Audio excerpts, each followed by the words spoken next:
আসসালামু আলাইকুম, কি অবস্থা সবার? সবাই কেমন আছো? আজকে আমরা ত্রিকোণমিতি পড়বো, তাই না? ত্রিকোণমিতির স্পেশাল ক্লাস, যদিও রিভিশন ক্লাস নেওয়ার কথা ছিল, কিন্তু সবার আবদারে আমরা রিভিশন না, একেবারে শুরু থেকে পড়বো। ঠিক আছে, দুইটা ক্লাসের জায়গায় হয়তো তিনটা ক্লাস লাগতে পারে, কিন্তু আমাদের বইয়ে যেভাবে 7A 7B 7C 7D এভাবেই একেবারে F পর্যন্ত আছে, মানে 7 পর্যন্ত আছে, ওইভাবে আমার স্লাইডটা সাজানো। প্রথমে A B C D এভাবে আমরা শেষ পর্যন্ত পড়বো। ঠিক আছে। মাহবুবা তরফদার বলছে আসসালামু আলাইকুম ভাইয়া। ওয়ালাইকুম আসসালাম। এইচএসসি 24 হও অথবা 25, যেই হও না কেন এই ক্লাসটা করতে পারো, অনেক উপকার হবে আশা করি। আবারও বলছি, এটা কোনো রিভিশন ক্লাস না, এটা একেবারে তোমার রিকভারি ক্লাস বলতে পারো। যারা ত্রিকোণমিতি একেবারেই পড়ো নাই বা অল্প অল্প পড়েছো বা কোনো জ্ঞান নাই, তারাও ক্লাসটা দেখতে পারো। এবং যে প্রবলেমগুলো স্লাইডে করাবো, এই প্রবলেমগুলো বুঝে বুঝে করতে যদি বুঝতে পারো, তাহলেই দেখবা যে তুমি ত্রিকোণমিতি অনেক ভালো পারছো। তো আমার ভয়েসটা ঠিক মতো শুনতে পাচ্ছ কি না আমাকে একটু কমেন্টে, যারা ক্লাসটা দেখছো তারা একটু জানাও। আমার ভয়েসটা শোনা যাচ্ছে কিনা একটু কমেন্টে জানাও সবাই। সবাই একটু কমেন্টে হাই হ্যালো দাও, তাহলে দেখি শুরুতে কারা জয়েন করছে এবং শেষ পর্যন্ত কারা থাকছে, সেটা তাহলে একটু বুঝতে পারবো। সবার নামগুলো একটু একবার পড়ি, ঠিক আছে? সবার নামগুলো একবার পড়ি, একটু সবাই কমেন্টে হাই হ্যালো দাও। সালাম দিচ্ছে সালাফা তানজিম, ওয়ালাইকুম আসসালাম ভাইয়া। ওয়ালাইকুম আসসালাম। এই যে আরেকটা নাম মুখস্থ হয়ে গেল। বাকিরা একটু রেসপন্স করো, বাকিরা একটু রেসপন্স করো।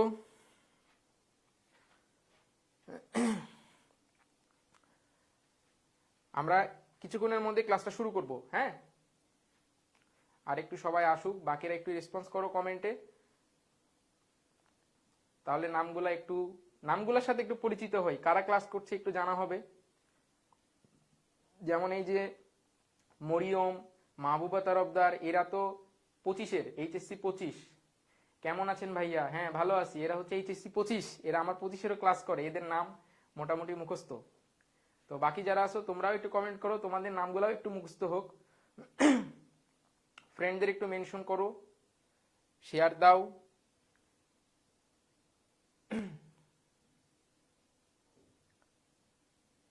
মরিয়ম বলছে কেমন আছেন ভাইয়া? হ্যাঁ ভাইয়া ভালো আছি আলহামদুলিল্লাহ।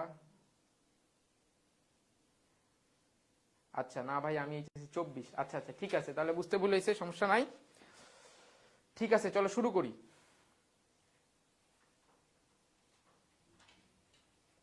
আসসালামু আলাইকুম ভাইয়া। রাইহান বলছে ওয়ালাইকুম আসসালাম। চলো শুরু করি। বলো, আমাদের প্রথম স্লাইডেই বলছে প্রয়োজনীয় জ্ঞান। ত্রিকোণমিতি শুরু করতে আমাদের প্রয়োজনীয় যে জ্ঞান দরকার, তোমার 7.1 যেটা দ্বারা শুরু হয়, আমরা সেটা নিয়েই প্রথমে আলোচনা করব যে ত্রিকোণমিতি শুরু করতে আমাদের বেসিক কি জানা দরকার। আমাদের 6টা ত্রিকোণমিতিক কোণ হয়, sine cos tan theta cosec sec cot. এই 6টা তো তোমরা সবাই জানো, কিন্তু এর বাইরে যেও আমাদের যেটা জানা দরকার সেটা হচ্ছে, এখানে কিছু কথা লিখে দেই, সেই জিনিসগুলা প্রথমে নোট করে নাও।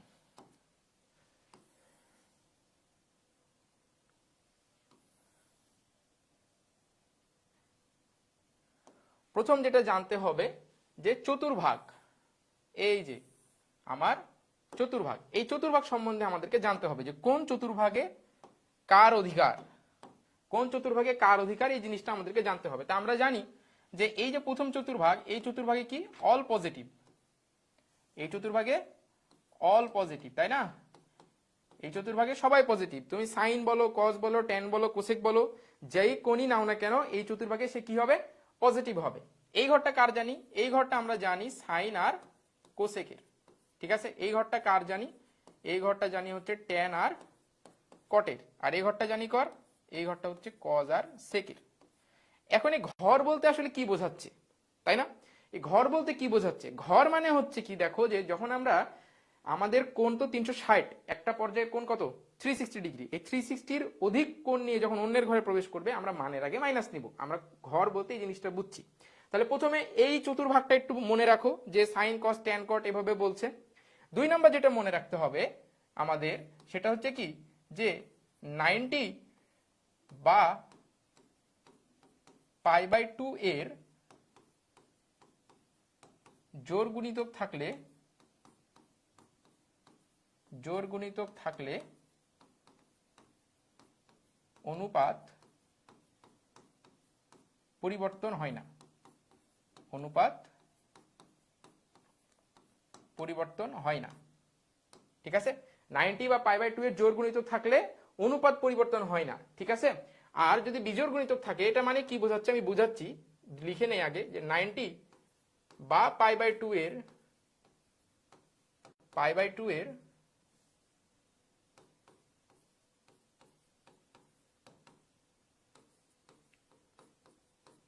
বিজোড় গুণিতক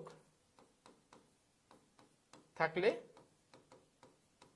অনুপাত পরিবর্তন হয়,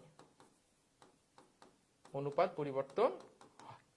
অনুপাত পরিবর্তন বলতে কি বোঝাচ্ছে, যদি সাইন থাকে তাহলে কজ হবে, আর যদি কজ থাকে তাহলে সাইন হবে।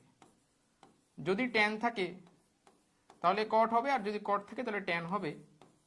সেক থাকলে কোসেক হবে, এবং কোসেক থাকলে সেক হবে। ঠিক আছে, তাহলে জোড় গুণিতক আর বিজোড় গুণিতকের জন্য এই দুটো শর্ত। জোড় গুণিতক মানে হচ্ছে কি 90 এর জোড় গুণিতক যদি বলি, তার মানে 90 ইন্টু 0, তার মানে 0 ডিগ্রি, 90 ইন্টু 2 180, 90 ইন্টু 4 360। এই যে দেখো আমার 0 2 4 6 এভাবে চলতে থাকবে, এটা হচ্ছে 90 এর জোড় গুণিতক। আর 90 এর বিজোড় গুণিতক মানে বোঝায় হচ্ছে যে 90 ইন্টু 1, 90 ইন্টু 3, 90 ইন্টু 5, 90 ইন্টু 7, এভাবে যদি 90 এর বিজোড় গুণিতক থাকে তাহলে অনুপাতটাও চেঞ্জ হয়ে যায়। আর এই পরিবর্তন হোক বা না হোক, যদি আমরা চতুর্ভাগ ঘুরি কোণে, তাহলে এই কোণ অনুযায়ী কি হয়, এই কোণ অনুযায়ী আমাদের চিহ্নটা চেঞ্জ হয়। ঠিক আছে, অনেক গিজিমিজি লাগছে, একটা ছোট্ট উদাহরণ দেখো, এখানে দুইটা ছোট্ট ছোট্ট অঙ্ক করাই উদাহরণ হিসাবে, তাহলে জিনিসটা ক্লিয়ার লাগবে। তুমি চিন্তা করো, তোমাকে বলা হয়েছে কি যে sine 390 degree, 390 degree equal to what, এটা তোমাকে বের করতে বলছে যে সাইন 390 ডিগ্রির মান কত। তুমি দেখো করতে পারো কি, তুমি এটাকে এইভাবে লিখতে পারো যে সাইন 390 কে লিখতে পারো 360 যোগ 30, বা সাইন 360 কে ইচ্ছা করলে কি লিখতে পারো 4 ইন্টু 90 প্লাস 30। দেখো এই যে আগের স্লাইড আমি বললাম যে 90 বা π/2 এর জোড় গুণিতক থাকলে অনুপাত পরিবর্তন হয় না, এই স্লাইডে এসে দেখো তুমি এখানে কি 90 এর জোড় গুণিতক না, এই যে 4, এই 4টা কি জোড়, তার সাথে 90 আছে, তাহলে 90 এর জোড় গুণিতক হলে অনুপাত চেঞ্জ হবে না, অনুপাত চেঞ্জ হবে না, তার মানে সাইন 30 ডিগ্রি সাইন থিটাই হবে। ঠিক আছে, তাহলে অনুপাত চেঞ্জ হয় নাই। এখন আমাদের দরকার চিহ্ন, কি দরকার, চিহ্নের দরকার। তুমি চিন্তা করো যে এখানে 90 4বার ঘড়ির কাঁটার বিপরীতে ঘুরতে বলছে, 1 বার 2 বার 3 বার 4 বার। ঠিক আছে, তারপর আবার প্লাস 30, তার মানে ফার্স্ট কোঅর্ডিনেট। এই যে ফার্স্ট কোঅর্ডিনেট, এই ফার্স্ট কোঅর্ডিনেটে আমরা কি অল পজিটিভ, তার মানে এর সামনে কত হবে মান পজিটিভ, সাইন 30 ডিগ্রির মান হচ্ছে হাফ। ঠিক আছে, সাইন 30 ডিগ্রির মান হাফ। এখন আরেকটা অঙ্ক নেই, এই অঙ্কটাই তুমি চিন্তা করো যে সাইন 360 ডিগ্রি 390 ডিগ্রি বলছে, এটাকে ইচ্ছা করলেই লিখতে পারি আমি সাইন 450 ডিগ্রি মাইনাস 60 ডিগ্রি, এবং 450 কে ইচ্ছা করলে কি লিখতে পারি sine 5 into 90 degree minus 60 degree. ঠিক আছে, এখন দেখো 90 এর কি আছে, বিজোড় গুণিতক আছে।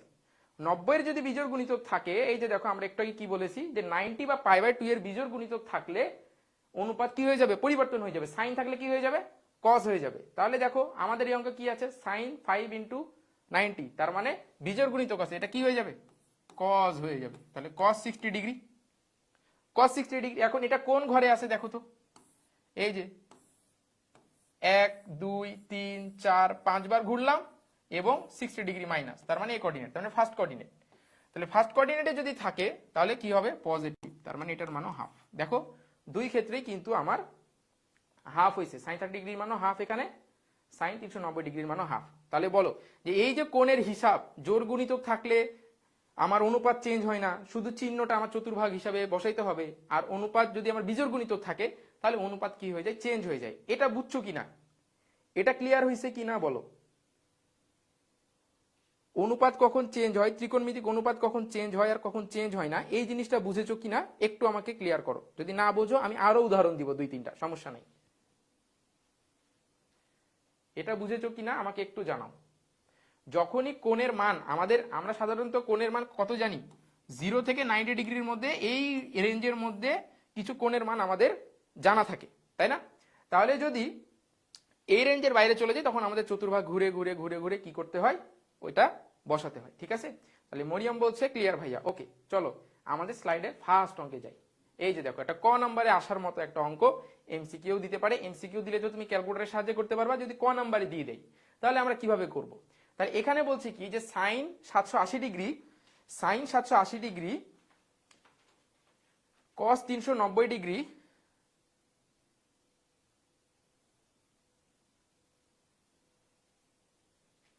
ঠিক আছে, sine 780 degree cos 390 degree, sine minus 330 degree cos minus 300 degree, তাই না? তার মানে দেখো একটা ছোট্ট জিনিস দেখো, আমি যেটা বলতে চাচ্ছি যে এই কোণগুলা কিন্তু কোনোটাই 0 থেকে 90 ডিগ্রির মধ্যে নাই, সবগুলাই বড় বড় কোণ আছে, তাই না? তাহলে এই কোণগুলাকে আমার আগে পরিবর্তন করে নিতে হবে।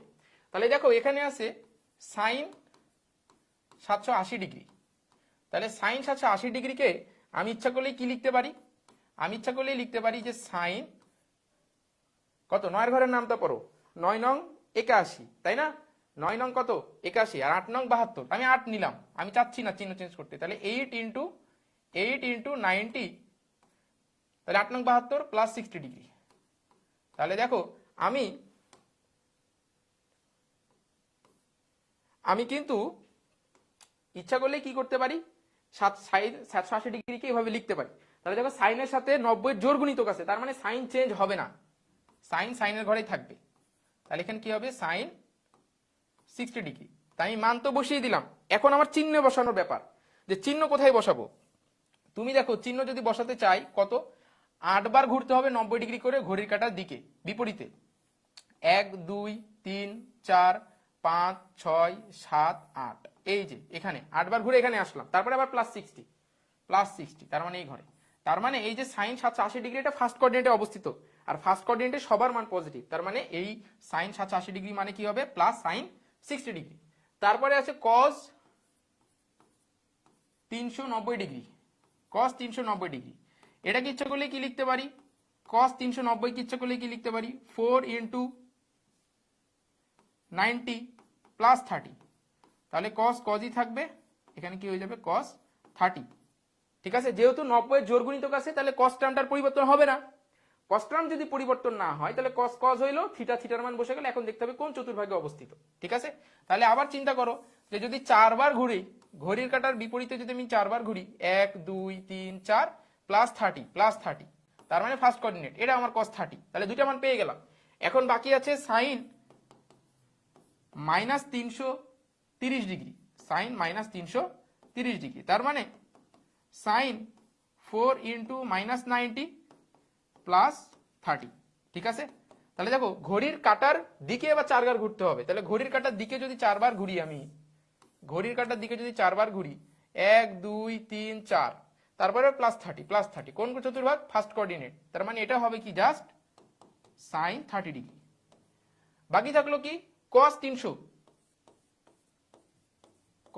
300 ডিগ্রি, তাহলে কস 300 ডিগ্রি মানে হচ্ছে কস 4 ইন্টু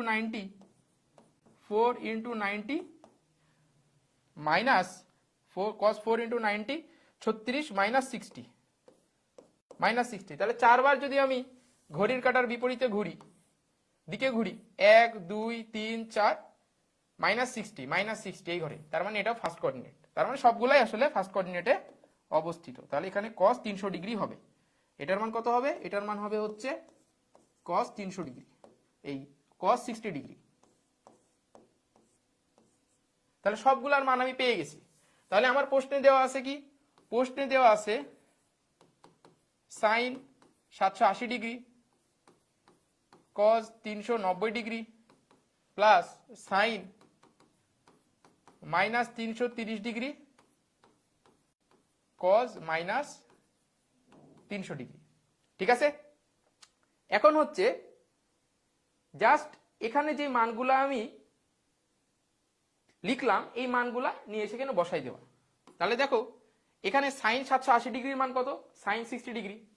তাহলে সাইন 780 ডিগ্রি যা, সাইন 60 ডিগ্রিও তা, ইন্টু কস 390 ডিগ্রি মানে কস 30 ডিগ্রি, এই যে cos 30 degree, cos 30 degree plus sine minus 330 degree, sine minus 330 degree মানে সাইন 30 ডিগ্রি, তাহলে sine 30 degree into sine cos minus 300 cos minus 300 মানে, আচ্ছা এখানে মাইনাস হতো, আচ্ছা মাইনাস হলে কোন চতুর্ভাগ হচ্ছে? 1 2 3 4 5, আচ্ছা কজের ঘরে আছে, ঠিক আছে সমস্যা নেই, পজিটিভই হবে।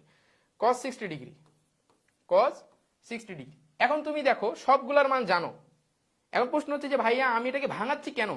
ভাঙানোর উদ্দেশ্য একটাই, আমি 780 ডিগ্রির মান জানি না, সাইন 780 ডিগ্রির মান কিন্তু আমি জানি না, কিন্তু আমি সাইন 60 ডিগ্রির মান জানি। তার মানে আমার যত বড় কোণই দেওয়া থাক না কেন আমি কি করতে পারবো, জাস্ট ওইটাকে যেই মানগুলা জানি সেই মানগুলার ভেতরে আনার জন্য এই যে ভাঙাচোরা যত চতুর কোঅর্ডিনেট ঘোরা এটা করা হচ্ছে, ঠিক আছে। তাহলে এখন দেখো সাইন 60 ডিগ্রির মান আমি জানি √3/2, কস 30 ডিগ্রির মান হচ্ছে √3/2 প্লাস সাইন 30 ডিগ্রির মান হচ্ছে হাফ, কস 60 ডিগ্রির মানও হাফ। তাহলে এখানে কি আসছে 3/4 প্লাস 1/4 ইকুয়াল টু 1। তাহলে এটার অ্যান্সার কি হবে? এটার অ্যান্সার হবে হচ্ছে 1। বলো এটা বুঝছো কিনা, এটা বুঝছো কিনা একটু বলো আমাকে।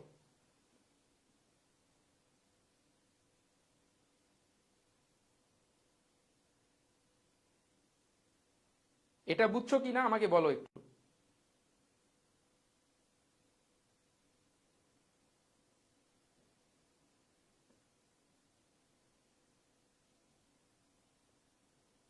খুবই বেসিক প্রবলেম, ঠিক আছে, এটা হচ্ছে খুবই বেসিক প্রবলেম। যদি তোমাকে ক নাম্বারে দিয়ে দেয় তাহলে তুমি এটা এভাবে করবা, আর যদি এমসিকিউ দেয় তাহলে সরাসরি ক্যালকুলেটরে সব মানগুলো তুলবা, তোলার পরে যেটা অ্যান্সার আসবে সেটাই। ত্রিকোণমিতির এমসিকিউ করা সবচেয়ে সহজ, ক্যালকুলেটরের সাহায্যে অ্যান্সার বের করা যায়, বুঝছো, ক্যালকুলেটরের সাহায্যেই অ্যান্সার বের করা যায়।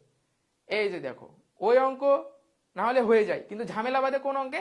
এই যে যখন রেডিয়ান দিয়ে দেয় তখন আমাদের এই অঙ্কে ঝামেলা বাঁধে, ঠিক আছে, এই টাইপের অঙ্কে ঝামেলা বাঁধে।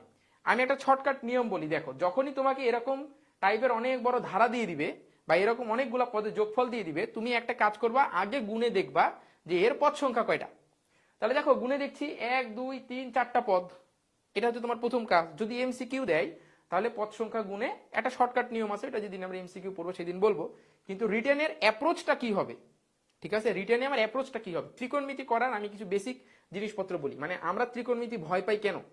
আমরা ত্রিকোণমিতি ভয় পাই কারণ হচ্ছে, এক হচ্ছে অনেক সূত্র মনে রাখতে হয়, এটা হচ্ছে একটা ফ্যাক্ট, যে সূত্র মনে থাকে না ভাইয়া কিভাবে করবো। আর 2 নম্বর হচ্ছে অ্যাপ্রোচটা বুঝতে পারি না, যে কি অ্যাপ্রোচে আগালে এই অঙ্কগুলো সহজ হবে। আর 3 নম্বর আমাদের মাথায় একটা টেন্ডেন্সি সবসময় থাকে কি, যে আমরা ম্যাথ কমন পাবো।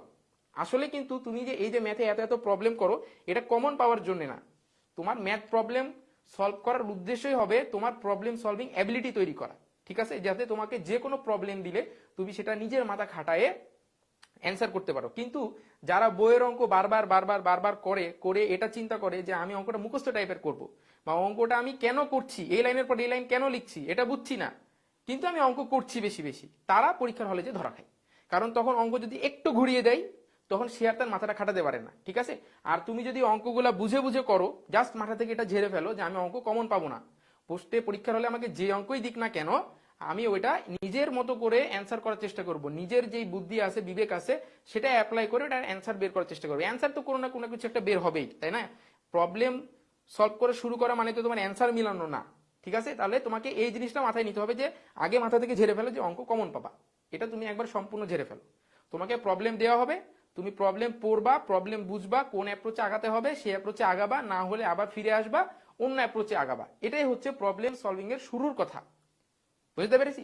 তাহলে দেখো এই যে এই টাইপের প্রবলেম দিলে তোমার অ্যাপ্রোচ যেটা হবে সেটা হচ্ছে কি, যে সবচেয়ে ছোট 2টা কোণ এখানে যেটা, তাদেরকে বাকি রেখে বাকিদেরকে আমরা ভাঙাবো, ঠিক আছে। ভাঙাবো কারণ কি, কারণ আমরা 0 থেকে π/2 পর্যন্ত এর মাঝের কোণগুলো আমরা জানি, সূক্ষ্ম কোণের মানগুলো জানি, ত্রিকোণমিতির সূক্ষ্ম কোণের মানগুলো জানি, কিন্তু এখানে সূক্ষ্ম কোণ নাই। তাহলে আমাদের উদ্দেশ্য হচ্ছে কি, যে সবচেয়ে ছোট 2টা কোণকে স্থির রেখে বড়গুলাকে ভাঙানো।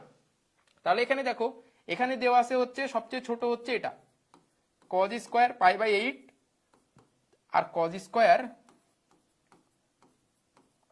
3 পাই বাই 8, এই দুইটা হচ্ছে সবচেয়ে ছোট কোণ। এখন এই বাকি যে দুইটা আছে এই দুইটাকে আমরা ভাঙাবো। তাহলে এটাকে যদি আমি পাই বাই 2 এর সাপেক্ষে ভাঙাতে চাই, আমাদের তো অবশ্যই 90 সাপেক্ষে ভাঙাতে হবে। তাহলে দেখো এটাকে আমরা ইচ্ছা করলে লিখতে পারি পাই বাই 2 প্লাস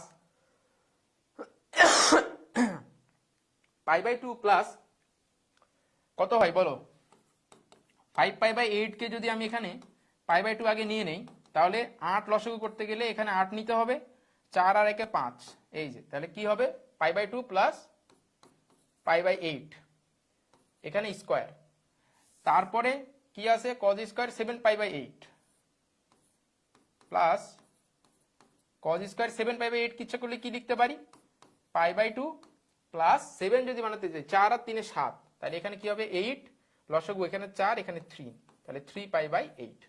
দেখো ভাঙানোটা বুঝছো কিনা বলো, এই দুইটা কোণ ভাঙানোটা বুঝেছো কিনা একটু বলো। এটা কিন্তু খুবই ইম্পর্টেন্ট এই টাইপের অঙ্কের জন্য, এই কোণ ভাঙানোটা খুবই ইম্পর্টেন্ট, ঠিক আছে? এটা না বুঝলে কিন্তু অন্য অঙ্কগুলা অ্যান্সার করতে পারবে না। কোনটা ভাঙানো বুঝেছো কিনা বলো।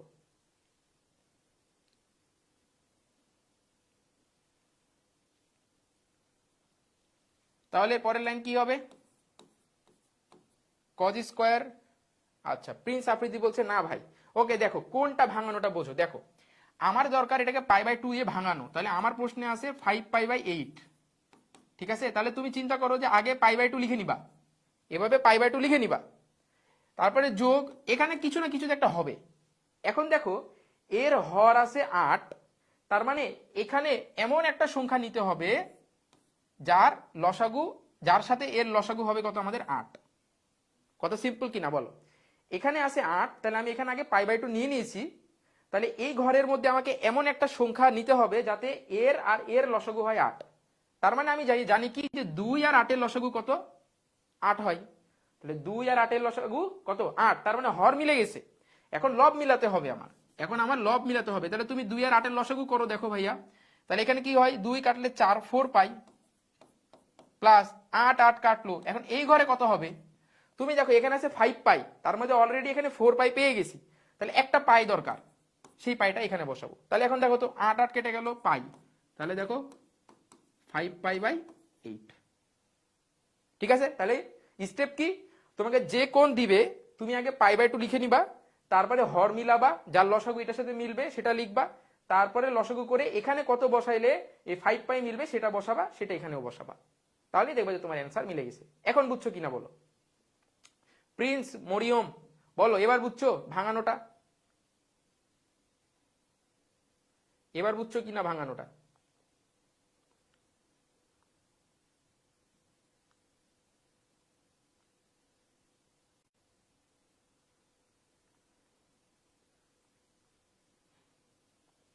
তাহলে সেম প্রসেসে আমি পরেরটাও ভাঙিয়েছি, এই সেম প্রসেসে আমি এটাও ভাঙিয়েছি। এখানে কত ছিল 7 পাই বাই 8, এই যে দেখো 7 পাই বাই 8 ছিল, তাহলে আমি আগে কি করেছি পাই বাই 2 লিখে নিয়েছি, আগে আমি কি করেছি আগে পাই বাই 2 লিখে নিয়েছি। এখন আমাকে দেখতে হবে 8 মিলাতে হলে পাই, তার মানে এখানে আমার অবশ্যই 8 হতে হবে, তার মানে দেখতে পাচ্ছি এখানে 8, এখানে কত হচ্ছে 4 পাই প্লাস, তাহলে এখানে কত হবে 4 পাই, আরো 3 পাই দরকার, 7 পাই হতে হলে আরো এখানে কত দরকার 3 পাই, তাহলে এখানে যেটা হবে এখানেও সেটাই হবে, ঠিক আছে?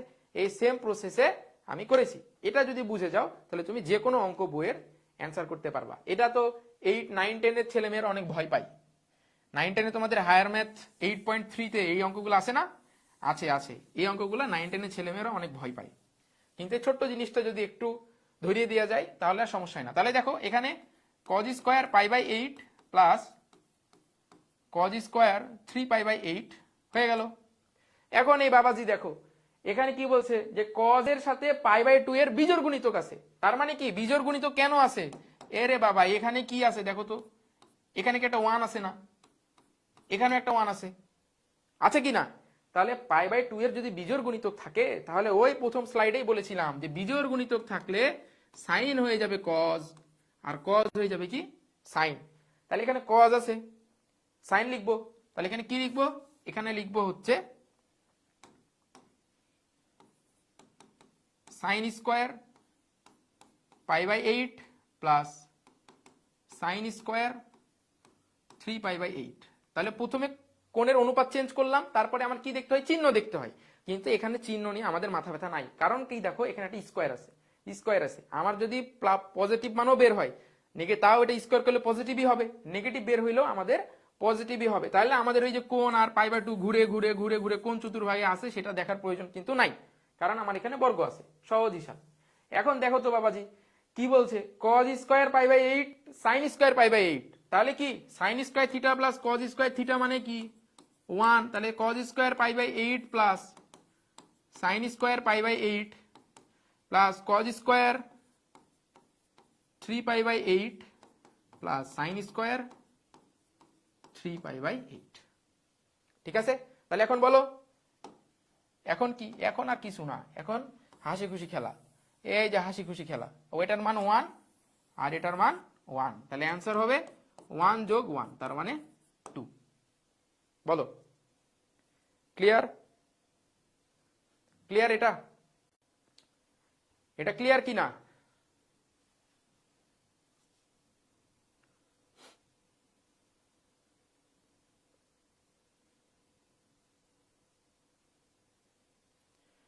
এটা ক্লিয়ার কিনা একটু বলো।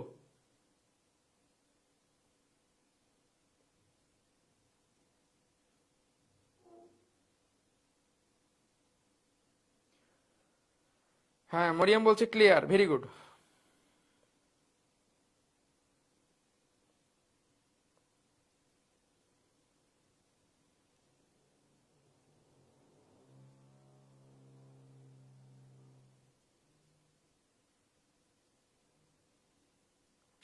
ঠিক আছে, পরের প্রবলেমে যাই।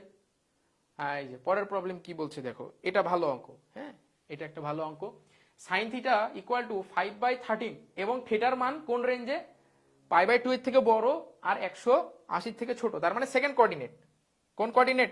থিটার মান সেকেন্ড কোঅর্ডিনেট। এটা বিভিন্ন অ্যাপ্রোচে এই অঙ্কটা করা যেতে পারে, তা আমরা সবচেয়ে সহজ যে অ্যাপ্রোচ সেটা করব। তার মানে আমার এই যে মান, এটা কোন কোঅর্ডিনেট, সেকেন্ড কোঅর্ডিনেটে। ঠিক আছে, তাহলে এখন চিন্তা করো, প্রশ্নে বলছে সাইন থিটা ইকুয়াল টু 5/13। ঠিক আছে, তার মানে আমি যদি একটা সমকোণী ত্রিভুজ আঁকি, এই যে একটা সমকোণী ত্রিভুজ, এটা এ, এটা বি, এটা সি, তাহলে আমার লম্ব হচ্ছে 5, অতিভুজ হচ্ছে 13, তাহলে ভূমি বেরোবে 12। ঠিক আছে, আর আমাকে মান নির্ণয় করতে বলছে কিসের, আমাকে মান নির্ণয় করতে বলছে, সুতরাং প্রদত্ত রাশি equal to tan theta plus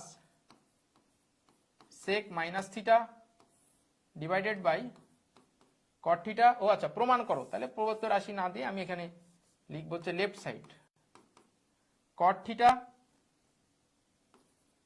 plus cosec minus theta. ঠিক আছে, তো আমরা কি জানি, আমরা ছোটবেলায় শিখেছি কি, যে শুধুমাত্র কজ আর সেক মাইনাসকে হজম করতে পারে, বাকিরা হজম করতে পারে না, বমি করে দেয়। তাহলে বমি করে দিলে বাইরে চলে আসবে। তাহলে দেখো, যেহেতু সেক থিটা হজম করে নিছে, তাহলে সেক থিটা হয়ে গেল কট থিটা। এই যে কট থিটা, এ হজম করতে পারে নাই, বমি করে দিবে, বাইরে আসবে, তাহলে কি হয়ে গেল, কোসেক থিটা। ঠিক আছে, এই যে আমার ট্যান, সেক, কট আর কোসেকের মানগুলা লাগবে। তাহলে আমি এই ত্রিভুজের সবগুলা মান জানি। এখন আমি এখান থেকে কি লিখবো, আমি ট্যান থিটা লিখতে পারি। ট্যান থিটা ইকুয়াল টু কত, লম্ব বাই ভূমি। আমি যদি এটাকে থিটা ধরি, তাহলে এখানে আমার লম্ব বাই ভূমি হবে। কিন্তু কিন্তু কিন্তু কিন্তু মজার বিষয় কি দেখো, আমার থিটা তো সেকেন্ড কোঅর্ডিনেটে,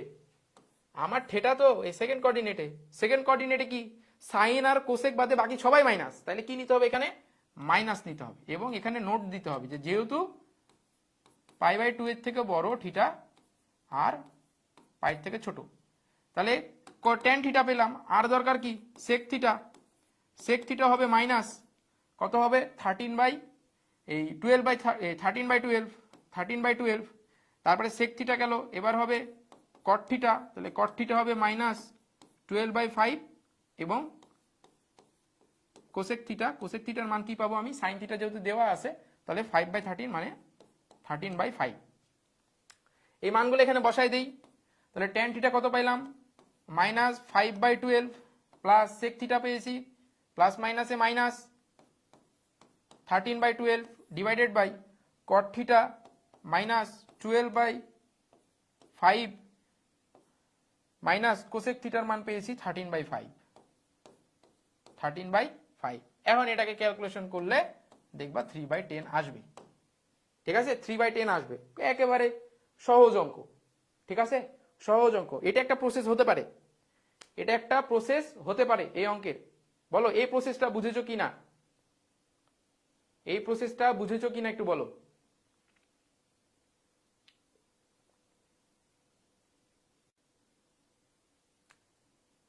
এই প্রসেসটা বোঝা গেছে কিনা একটু বলো। বুঝছি, ওকে। তাহলে আরেকটা প্রসেস কি হতে পারে, আরেকটা প্রসেস হতে পারে কি, যে আমার প্রশ্নে দেওয়া আছে সাইন থিটা ইকুয়াল টু, কি দেওয়া ছিল রে বাবা, sine theta equal to 5/13, sine theta equal to 5/13 দেওয়া ছিল, বর্গ করে দাও উভয় পক্ষে। তাহলে sine square theta equal to 25 divided by 169। Sine square থিটাকে আমরা কি লিখতে পারি, 1 minus cos square theta. 1 minus cos square theta মানে হচ্ছে 25/169। তাহলে আমার দরকার কজ স্কোয়ার থিটা।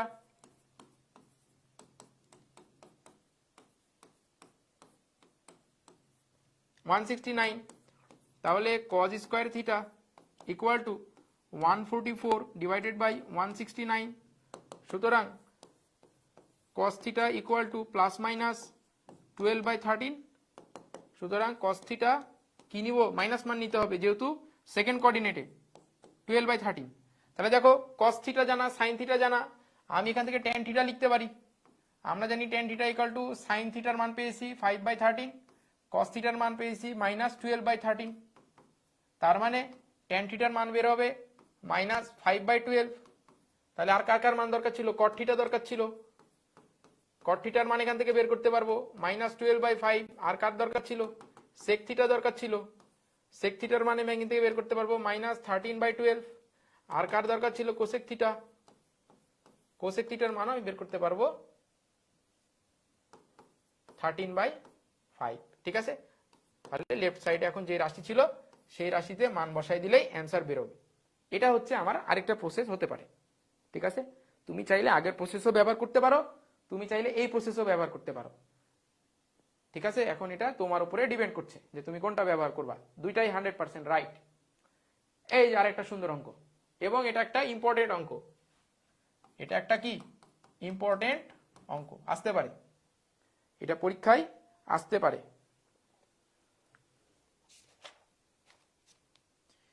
দেখো একটা অনেক বড় ধারা দেওয়া আছে, কি বলছে, cot π/20 into cot 3π/20 into cot 5π/20 into cot 7π/20 into cot 9π/20 equal to 1। এটা কি করতে হবে, আমাদেরকে প্রমাণ করতে হবে। ঠিক আছে, তাহলে দেখো এই সবগুলার মধ্যে লেফট সাইড তোলো, লেফট সাইড বলছে cot π/20 ইন্টু cot 3π/20 ইন্টু এই যে দেখো 5π/20 কাটলে কি হয়, π/4 হয়। এই যে ছুপা রুস্তম লুকায় আছে, π/4 ইন্টু cot 7π/20 ইন্টু cot 9π/20। ঠিক আছে, এই যে এখন দেখো এই সবগুলোর মাঝখানে এই cot π/4 এর মান তো আমি জানি, cot π/4 মানে কত, cot π/4 মানে হচ্ছে 45 ডিগ্রি, 45 ডিগ্রির মান 1। তাইলে এই বেটাকে আর লেখার দরকার আছে, এই বেটাকে আর লেখার দরকার নাই। তাইলে ওই আগের ফর্মুলা আবার কি বলেছি, যদি অনেকগুলো পদ এভাবে ধারা আকারে থাকে, অনুক্রম আকারে থাকে, যোগ আকারে থাকে, বিয়োগ আকারে থাকে, আমরা গুনবো কয়টা পদ, পদ হচ্ছে 4টা, ছোট কোন দুইটা, ছোট হচ্ছে এই দুইটা, তাহলে এই দুইটাকে বসায় রাখো, ভাঙো কারদেরকে, ভাঙবা এদেরকে। তাইলে দেখো এদেরকে যদি বসায় রাখি তাইলে বলো cot π/20 ইন্টু cot 3π/20 ইন্টু এ বলো 7π/20 কে এখন ভাঙাইতে পারি না, 7π/20 কে ভাঙাইতে পারি। দেখো π/2 আগে ভাঙাই নিলাম, 20 করতে হইলে কত করতে হবে, এখানে 20 নিতে হবে, তাই না। তাহলে এখন দেখো লসাগু যদি করতে চাই 20 10π - 3π, তাহলে এখানে কি হবে -3π। তাহলে কি লিখবো, এই যে cot 7π/20 কে আমি ইচ্ছা করলে লিখতে পারি cot π/2 মাইনাস 3π/20 লিখতে পারি। তারপরে আছে cot 9π/20, আবার ভাঙাও 9π/20 ভাঙাইতে পারি π/2 20 20 10π মাইনাস π 10π মাইনাস π, তাহলে এখানে কি হবে মাইনাস π, তাহলে এখানে লিখতে পারি cot π/2 মাইনাস π/20। ঠিক আছে, তাহলে এখন দেখো π/2 মাইনাস 20 পেয়ে গেছি। এখন এগুলাকে স্থির রাখো, স্থির রাখলে কি হয় cot π/20 ইন্টু cot 3π/20 ইন্টু এই যে দেখো 90 মাইনাস সামথিং, এই যে 90 গেলাম আবার মাইনাস সামথিং, তাহলে কোন কোঅর্ডিনেট ফার্স্ট কোঅর্ডিনেট, তার মানে দুইটা কোণই আসলে প্রথম চতুর্ভাগে আছে। তাহলে এটা কি হয়ে যাবে বলো tan 3π/20, যেহেতু 90 এর বিজোড় গুণিতক আছে তাই cot কি হয়ে যাবে tan হয়ে যাবে ইন্টু tan π/20। বলো cot আর tan তো একে অপরের বিপরীত, তাহলে এই যে দেখো cot, এই যে দেখো cot কাটবে কার সাথে tan π/20 এর সাথে, এই যে cot 3π কাটবে tan 3π/20 এর সাথে, তাহলে সব কেটে গেলে কি থাকলো, সব কেটে গেলে থাকলো হচ্ছে 1, এই 1 হচ্ছে আমাদের রাইট সাইড ছিল, equal to right side, proved, hence proved. এর মতো সহজ অঙ্ক দুনিয়ায় আর নাই, দুনিয়ার সবচাইতে সহজ অঙ্ক এটা। বলো এটা বুঝছো কিনা, এটা বুঝছো কিনা?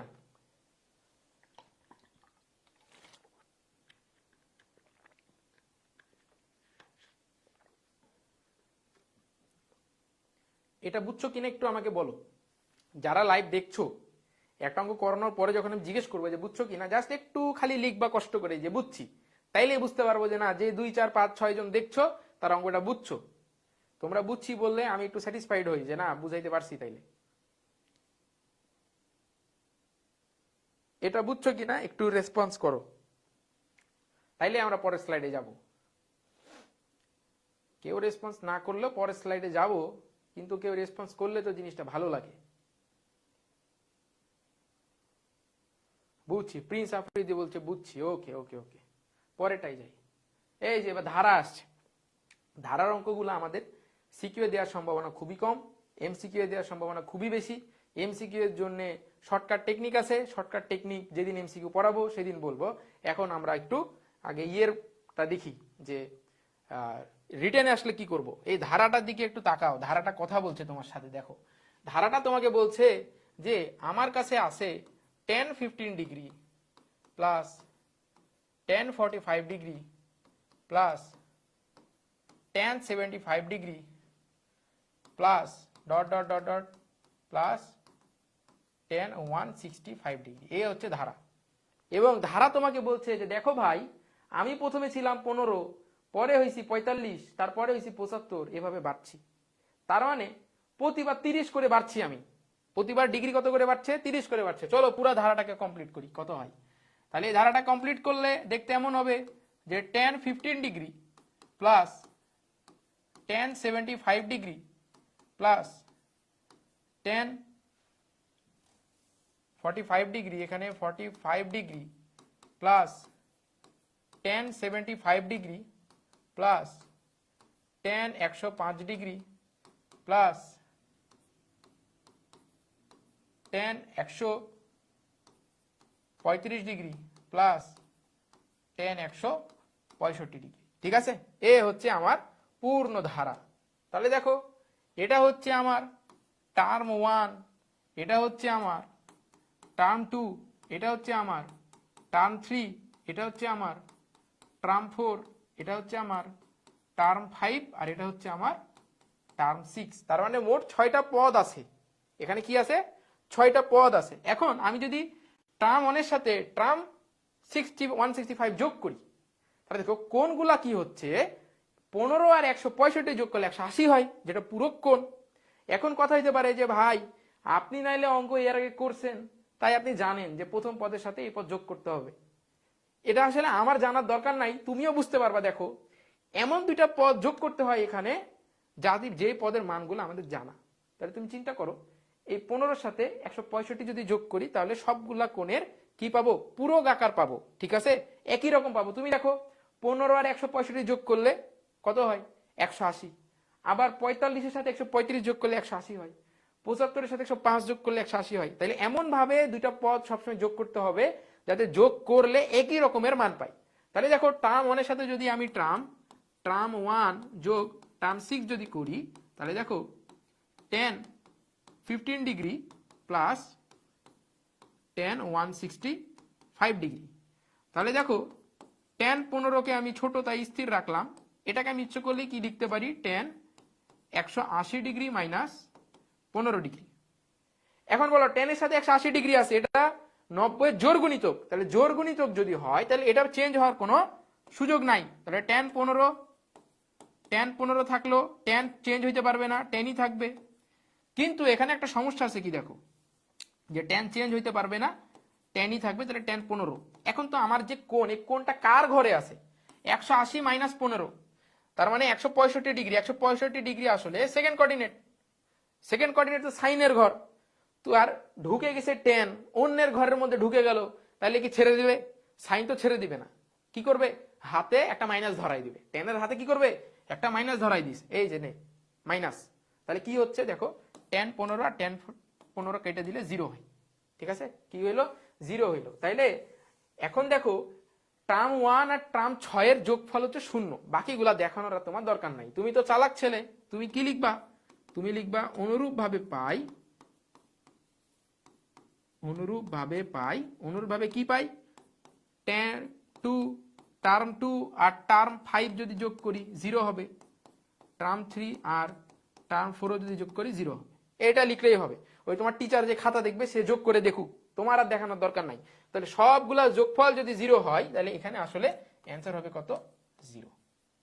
এই ধারার অ্যান্সার কি হবে, এই ধারার অ্যান্সার হবে 0। বলো এটা বুঝছো কিনা? খুবই সহজ অঙ্ক,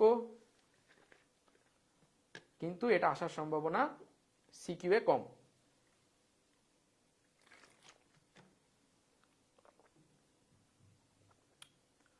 এই অঙ্কটা বুঝছো কিনা একটু বলো।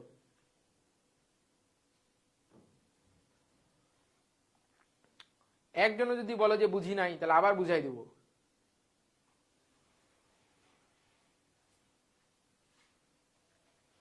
এটা কি বুঝছো? যারা ক্লাসটা দেখছো তারা কি বুঝছো এটা?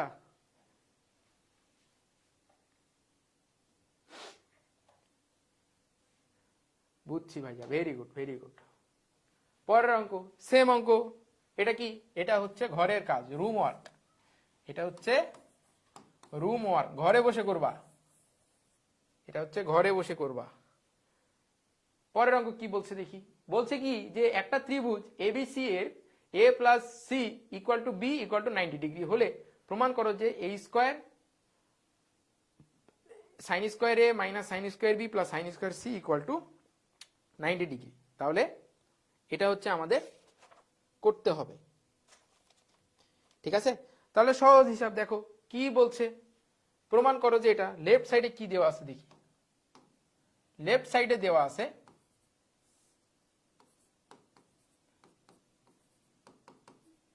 Sign square A minus sine square B plus sine square C. ঠিক আছে, এবং প্রশ্নে কি দেওয়া আছে, প্রশ্নে বলছে a plus B a plus C equal to 90 degree. সুতরাং a ইকুয়াল টু আসলে 90 ডিগ্রি মাইনাস সি, আর b ইকুয়াল টু দেওয়া আছে 90 ডিগ্রি। এই মানগুলা সুন্দর করে প্রশ্নে বসাই দাও। বসাই দিলে কি হয় দেখো তো, সাইন স্কোয়ার এ মানে কি পাইছো, 90 মাইনাস সি, এই যে 90 minus C, minus sine square B এর মান 90 ডিগ্রি, তার মানে sine square 90 degree plus sine square C. তাহলে দেখো সাইন স্কোয়ার 90 মাইনাস সি, তাহলে সাইনের সাথে 90 এর বিজোড় গুণিতক আছে, তাহলে কি হয়ে যাবে, কস সি হয়ে যাবে স্কোয়ার সি। আর আমি চতুর্ভাগ এখানে কিছু ঘুরবো না, কারণ হচ্ছে এখানে বর্গ দেওয়া আছে, তার মানে চিহ্ন ডাজেন্ট ম্যাটার, কোনো ম্যাটার করে না। তাহলে sine square C minus sine 90 degree মান 1 plus sine square C, 1 plus sine square C. এখন বলো কজ স্কোয়ার সি মানে আসলে 1 minus sine square C, 1 minus sine square C minus 1 plus sine square C. বাচ্চা অঙ্ক, কাটবে কাটবে কাটবে, সব কেটে গেলে অ্যান্সার হচ্ছে 0, যেটা আমাদের রাইট সাইড।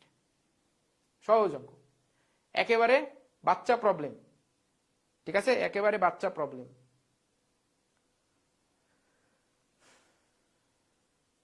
একেবারে বাচ্চা প্রবলেম এটা। পরেরটাই যাই। Sine X plus sine pi plus X plus sine 2 pi plus X, এভাবে n প্লাস 1 তম পদ পর্যন্ত যোগফল নির্ণয় করো। তাহলে দেখো এই যে n প্লাস 1 তম পদ, তাহলে n এর মান যখন 0 তখন এটা প্রথম পদ, তার মানে সাইন এক্স। n এর মান যখন 1 তখন এটা দ্বিতীয় পদ, তার মানে সাইন পাই প্লাস এক্স। ঠিক আছে, এটা হচ্ছে আমাদের এখানে বলছে। তাহলে n এর মান এখানে দুইটা জিনিস হতে পারে, তাই না?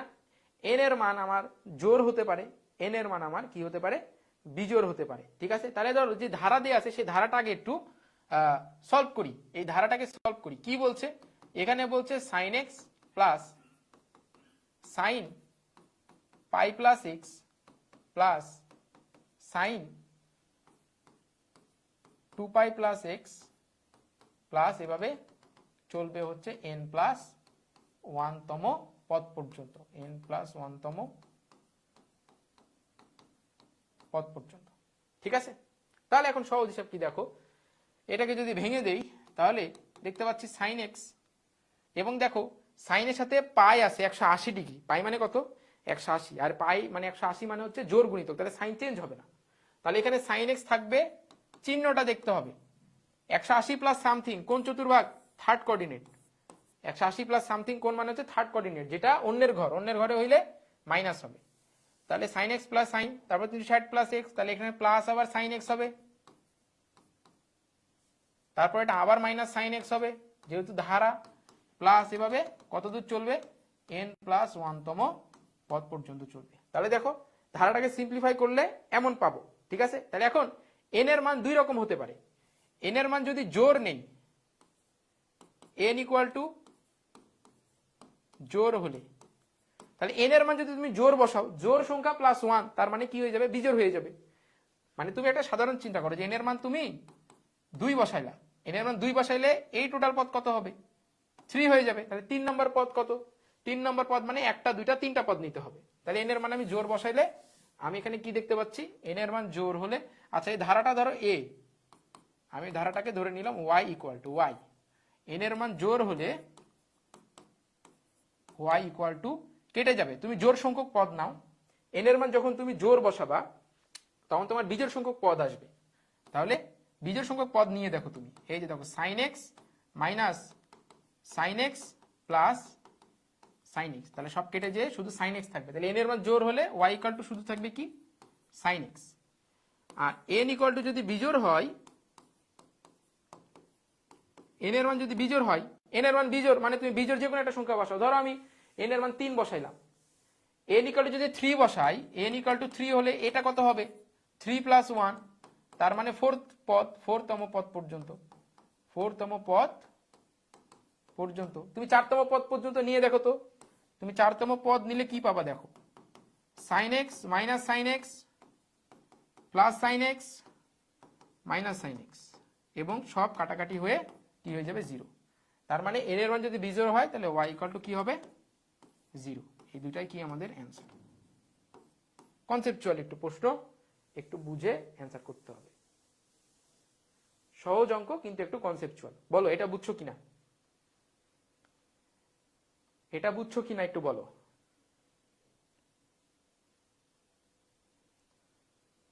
এটা কি বোঝা গেছে?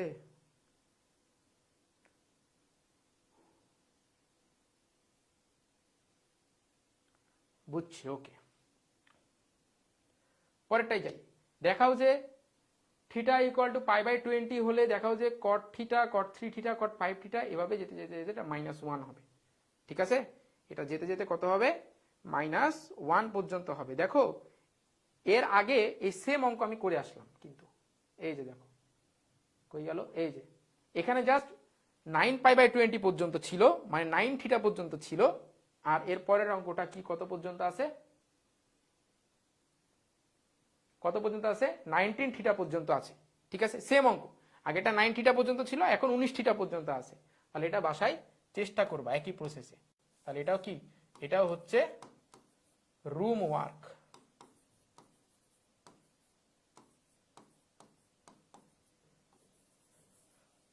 এটা হচ্ছে কি রুম ওয়ার্ক। বলো এটা পারবা না, এটা কি বাসায় পারবা না করে দিব? কি মনে হচ্ছে যারা ক্লাসটা দেখছো, এটা কি সেম আগের অঙ্কটাই না? আগের অঙ্কটা শুধু 90টা পর্যন্ত ছিল, এটা 19টা পর্যন্ত। এটা কি পারবা না করে দিব? বলো একজনও যদি বলো যে ভাইয়া করে দেন তাহলে করে দিব, আর যদি বলো যে না ভাইয়া আমরা চেষ্টা করব তাহলে থাক। বলো সেম অঙ্ক, একেবারে সেম অঙ্ক, সেম প্রসিড, সবকিছু একই রকম। মরিয়ম বলছি ইনশাল্লাহ, কিন্তু এখানে একটা সমস্যা আছে। যেহেতু মরিয়ম বললো যে ইনশাল্লাহ, ভালো লাগলো যে ওইটাও চেষ্টা করতে চাইছে, বাকিদের অবস্থা আল্লাহ ভরসা নাকি। আচ্ছা, একটা সমস্যা আছে এই অঙ্কটায়। কি দেখো, এই যে আগে যে অঙ্কটা করলাম, কই গেল? দেখো এই অঙ্কটায় আমার পদ ছিল মাত্র 5টা, তাই আমি এই প্রসেসে এটা আগায়ে খুব সহজে সলভ হয়ে গেছে। এখন এই অঙ্কটাই পদ আছে হচ্ছে তোমার 19, তার মানে 1 3 5 7 9 11 13 15 17 19, 10টা পদ তোমাকে লিখে 10টা পদের 5টা অর্ধেক রেখে বাকি 5টা নিয়ে আমাদেরকে ঘাটাঘাটি করতে হবে। তার মানে এই অঙ্কটা কিন্তু যদি ওই সেম প্রসেসে আগাতে চাও তাহলে অনেক কি হবে, অনেক বড় হয়ে যাবে। ঠিক আছে, তো আমি একটা সহজ একটা টেকনিক বলে দিই, তোমরা বাসায় ওটা আগের প্রসেসে চেষ্টা করবা। ঠিক আছে, আমি একটা বিকল্প রাস্তা বলে দিই, বিকল্প আমরা এটা কিভাবে অ্যান্সার করতে পারি। আগের প্রসেসে বাকিরা চেষ্টা করবা। দেখো প্রশ্নে দেওয়া আছে থিটা ইকুয়াল টু π/20, তা আমি মনে মনে ধরে নিলাম যে টেন থিটা ইকুয়াল টু আসলে π/2, টেন থিটা ইকুয়াল টু কি π/2, এটা আমি কি করলাম মনে মনে ধরে নিলাম। এখন যদি ধরে নেই তাহলে এখন দেখো তো যে আমি এখানে যদি মানগুলো বসাই, যদি আমি এখানে এখন মানগুলো বসাতে চাই তাহলে কি হবে বলো। একটা ছোট্ট জিনিস দেখো, কট থিটা পুরো ধারাটা যদি লিখি, এখানে কট 3 থিটা, কট 5 থিটা, এভাবে আমার ধারাটা চলছে, তাই না? কত পর্যন্ত? কট 19 থিটা পর্যন্ত এই ধারাটা আমার চলছে।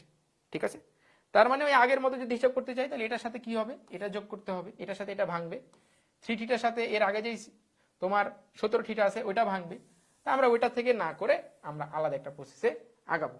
তুমি চিন্তা করো, আমি ধরে নিলাম যে ধরি cot x into cot 10x 10 theta plus x, cot x equal to cot 10 theta plus x। এটার মানটা আমরা একটু আসলে বের করতে চাচ্ছি। ঠিক আছে, এটার মান কি হয় এটা আগে একটু বের করে দেখি। তাহলে cot থিটা আর cot 11 থিটার মধ্যে যদি আমি বের করে দেখতে চাই, তাহলে এখন দেখো মোট পদ আছে 10টা, মোট, আচ্ছা এটা মিশে গেছে না, 10 থিটা ইকুয়াল টু π/2, তাহলে মোট কত আছে? পদ আছে, মোট পদ যদি লিখো তাহলে মোট পদ হচ্ছে 10টি। ঠিক আছে, মোট পদ এখানে 10টা, তুমি গুনে দেখো 1 থেকে 19 পর্যন্ত বিজোড় সংখ্যা, মোট পদ তাহলে হচ্ছে 10টা, তাহলে মোট জোড়া কত তৈরি হবে? মোট জোড় তৈরি হবে হচ্ছে 5টি, তাই না? তাহলে পদ আছে 10টা, মোট জোড় তৈরি হবে কয়টা? মোট জোড় তৈরি হবে 5টা। তাহলে মোট জোড় যদি 5টা তৈরি হয় তাহলে এখন দেখো সচরাচর কি করছিলাম, এই প্রথম পদের সাথে এই শেষ পদ নিচ্ছিলাম, তার মানে cot থিটার সাথে cot 19 থিটা, এটার মান বের করে দেখো। তাহলে দেখো থিটা ইকুয়াল টু কত? π/20, তাহলে cot theta into π/20 into cot 19 theta, তাহলে এখানে 19 π/20, তাহলে কি আসে? cot π/20 ইন্টু, এটাকে ইচ্ছা করলে কি লিখতে পারি, cot π/20 মাইনাস π/2, cot π/2 মাইনাস π/20, তাহলে কি আসছে বলো? cot π/20 ইন্টু 10 π/20, তাহলে π/20 মানে 10 π/20 মানে এখানে কি হবে? কাটাকাটি করলে হবে আমার 1, কাটাকাটি করলে কি হবে? কাটাকাটি করলে অ্যান্সার আসবে আমার 1। তাহলে cot থিটার সাথে যদি আমি টেন থিটা, থিটা মানে হচ্ছে পাই বাই 20, 19 পাই বাই 20, তাহলে এটার মান 1 আসবে। তাহলে এখন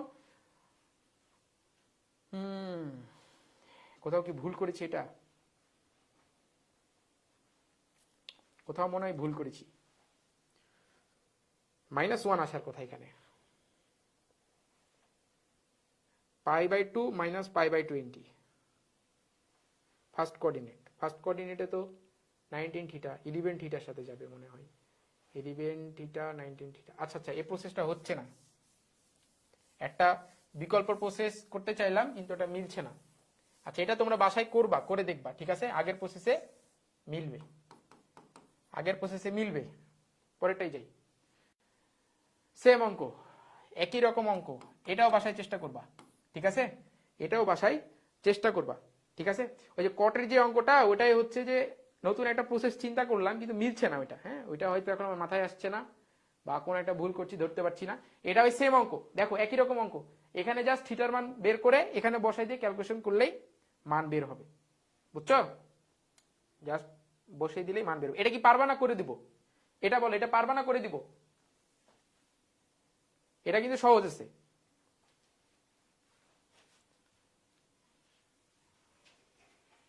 করেই দিই, করেই দিই, সব অঙ্ক যদি হোমওয়ার্ক দিয়ে দিলাম তাহলে আর কিভাবে হলো? এটা করেই দিই। তাহলে দেখো এখানে কি দেওয়া আছে, এখানে দেওয়া আছে 4n theta equal to pi, 4n theta equal to pi, তার মানে সুতরাং n থিটা ইকুয়াল টু কত? Pi by 4। তাহলে এখন যদি লেফট সাইডে কি আছে, লেফট সাইডে আছে হচ্ছে tan theta, tan 2 theta, tan 3 theta, এভাবে কত tan 2n মাইনাস 1 থিটা পর্যন্ত, tan 2n মাইনাস 1 থিটা পর্যন্ত। তাহলে এখন দেখো যে tan theta tan 2n minus 1 theta, তাহলে আমি কি চাচ্ছি, লেফট সাইডে দেওয়া আছে এই পদের সাথে এই পদের গুণফল করব, তার মানে tan theta into tan 2n minus 1 theta. তাহলে এখন দেখো tan 2n মাইনাস 1 থিটা, তাহলে n থিটা, এই থিটা ভেতরে গুণ করে দাও, থিটা যদি ভেতরে গুণ করে দাও তাহলে tan theta into tan 2n theta minus 1, 2n theta minus 1, তাহলে কি হচ্ছে, তাহলে হচ্ছে tan theta into tan 2 into n theta মানে কত? পাই বাই 4, n থিটা মানে হচ্ছে পাই বাই 4 মাইনাস 1, তাহলে কাটলে পাই বাই 4 মাইনাস 1 না, তো পাই বাই 4 মাইনাস, আচ্ছা এই যে এখানে একটু ভুল হয়েছে, সেটা কি মাইনাস থিটা হবে, তাহলে 2n মাইনাস থিটা, তাহলে কি আসছে tan theta into tan pi by 2 minus theta, তাহলে tan পাই বাই 2 হইলে এটা কট হয়ে যাবে, তাহলে tan theta into cot theta, তার মানে কত হচ্ছে 1, তাহলে এটা মান কত বেরোচ্ছে? 1 বেরোচ্ছে, ঠিক আছে? তাহলে এভাবে সবগুলোর মান 1 হবে। কিন্তু এখন দেখো এখানে তো আমার বিজোড় সংখ্যক পদ আছে, 2n মাইনাস 1 থিটা মানে কি বিজোড় সংখ্যক পদ, তার মানে একটা মধ্যপদ থাকবে, তাহলে মধ্যপদ বাদে বাকিগুলার মান আমি বের করতে পারবো, তাহলে মধ্যপদটা বের করা দরকার, তাই না? তাহলে মধ্যপদ কি হবে? মধ্যপদ হবে হচ্ছে লাস্টের পদ 2n minus 1 plus 1 divided by 2, divided by 2, তার মানে n তম পদ, n তম পদ হচ্ছে মধ্যপদ, তার মানে n তম পদ যদি মধ্যপদ হয় তাহলে আমার n তম পদের মান বের করলে আসলে অ্যান্সারটা কিন্তু বের হয়ে যাচ্ছে। তাহলে n তম পদের মান হচ্ছে tan n থিটা, তাহলে এই যে tan n থিটা, এখন বলো tan n থিটার মান কত? পাই বাই 4 ইকুয়াল টু কত? 1, ঠিক আছে? ইকুয়াল টু কি বেরোবে? 1 বেরোবে। বলো এটা বুঝছো কিনা?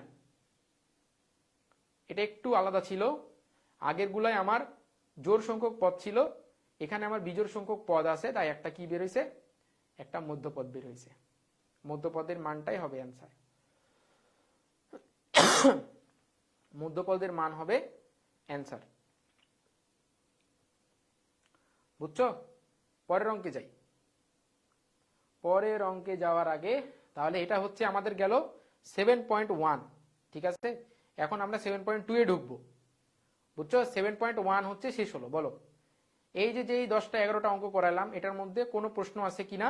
যারা ক্লাসগুলো দেখছো সবাই একটু কমেন্ট করো দেখি। 5 জন ক্লাস দেখছো, 5 জনের নাম যদি একটু মনে রাখার চেষ্টা করি, 5 জনেরই নাম একটু মনে রাখার চেষ্টা করি। দেখি একটু কমেন্ট করো, কারা ক্লাস দেখছো একটু কমেন্ট করো দেখি।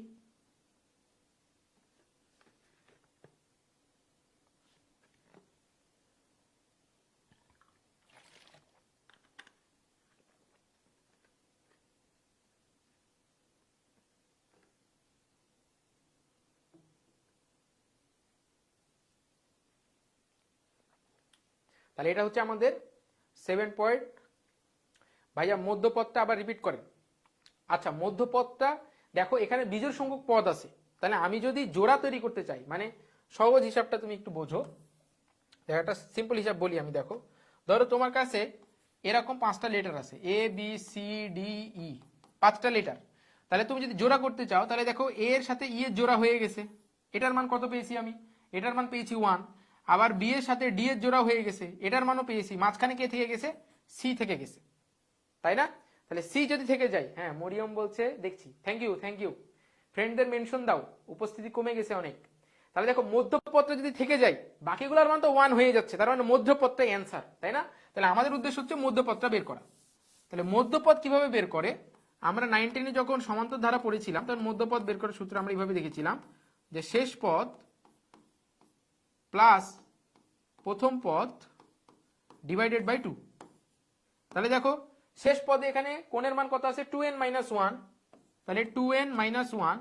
প্রথম পদে কোণের মান কত আছে, শুধু 1 প্লাস 1 ডিভাইডেড বাই 2, তার মানে কততম পদ, মধ্যপদ n তম পদ, n তম পদ।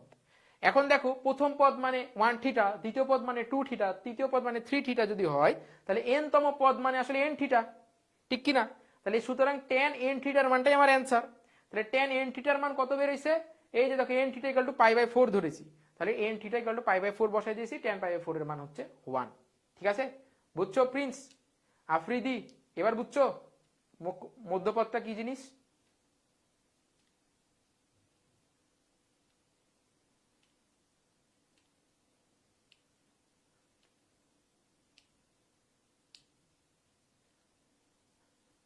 জি ভাই ক্লিয়ার, ওকে ওকে, ভেরি গুড। চলো এবার হচ্ছে আমরা ঢুকে গেছি 7.2-তে। 7.1-এ আমি যে কয়টা অঙ্ক করাইলাম এগুলো যদি ভালোভাবে একটু প্র্যাকটিস করো, তাহলে 7.1-এর কোনো অঙ্কে আর বাদ বানা। এখন 7.2-তে আমরা প্রবেশ করব। তাহলে 7.2 আমাদের কি ছিল, সংযুক্ত কোণের ত্রিকোণমিতিক অনুপাত, তাই না? তার মানে সাইন এর সাথে a plus B, cos a plus B, tan a plus B, sine a minus B, এই টাইপের ফর্মুলাগুলো আমাদের জানতে হবে। তাহলে প্রয়োজনীয় সূত্রাবলীগুলো একটা আমরা লিখি এখানে। প্রয়োজনীয় সূত্রাবলী হচ্ছে আমরা লিখি, তাহলে 1 নম্বর সূত্র হচ্ছে সাইন a প্লাস বি। তাহলে সাইন a প্লাস বি এর সূত্র আমরা কি জানি, আমরা জানি sine a cos b plus cos a sin b। 2 নম্বর সূত্র যেটা জানতে হবে, sin a minus b equal to sin a cos b minus cos a sin b।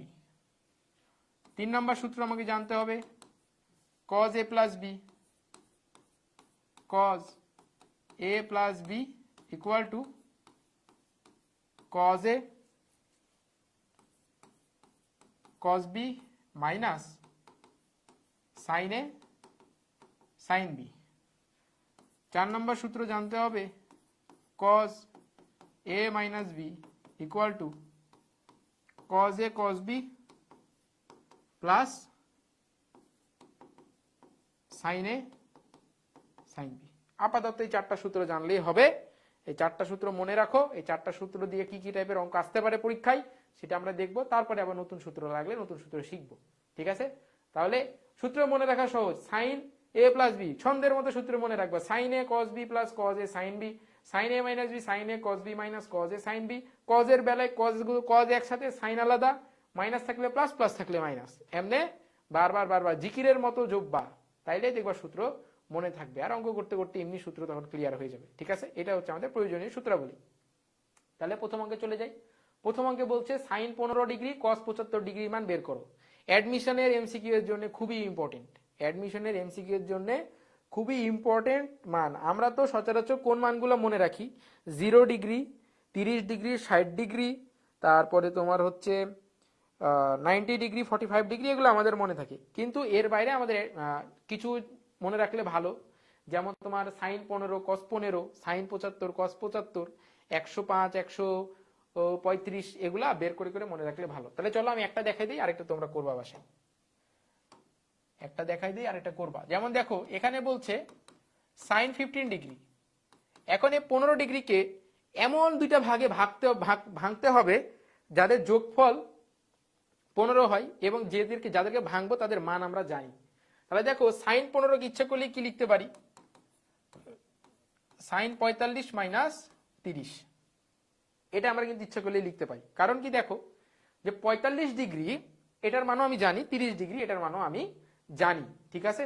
তাহলে এখন দেখো এটাকে যদি এ কল্পনা করি আর 30কে যদি বি কল্পনা করি, তাহলে সাইন 45 মাইনাস 30, তাই না, সাইন 45 মাইনাস 30। তাহলে দেখো সাইন এ প্লাস বি, সাইন এ মাইনাস বি, সাইন এ কস বি মাইনাস কস এ সাইন বি, এখানে বসাই দিলে হয়ে যাবে। তাহলে এখানে আমি যদি বসাই দেই তাহলে কি লিখতে পারবো, সাইন এ কস বি মাইনাস কস এ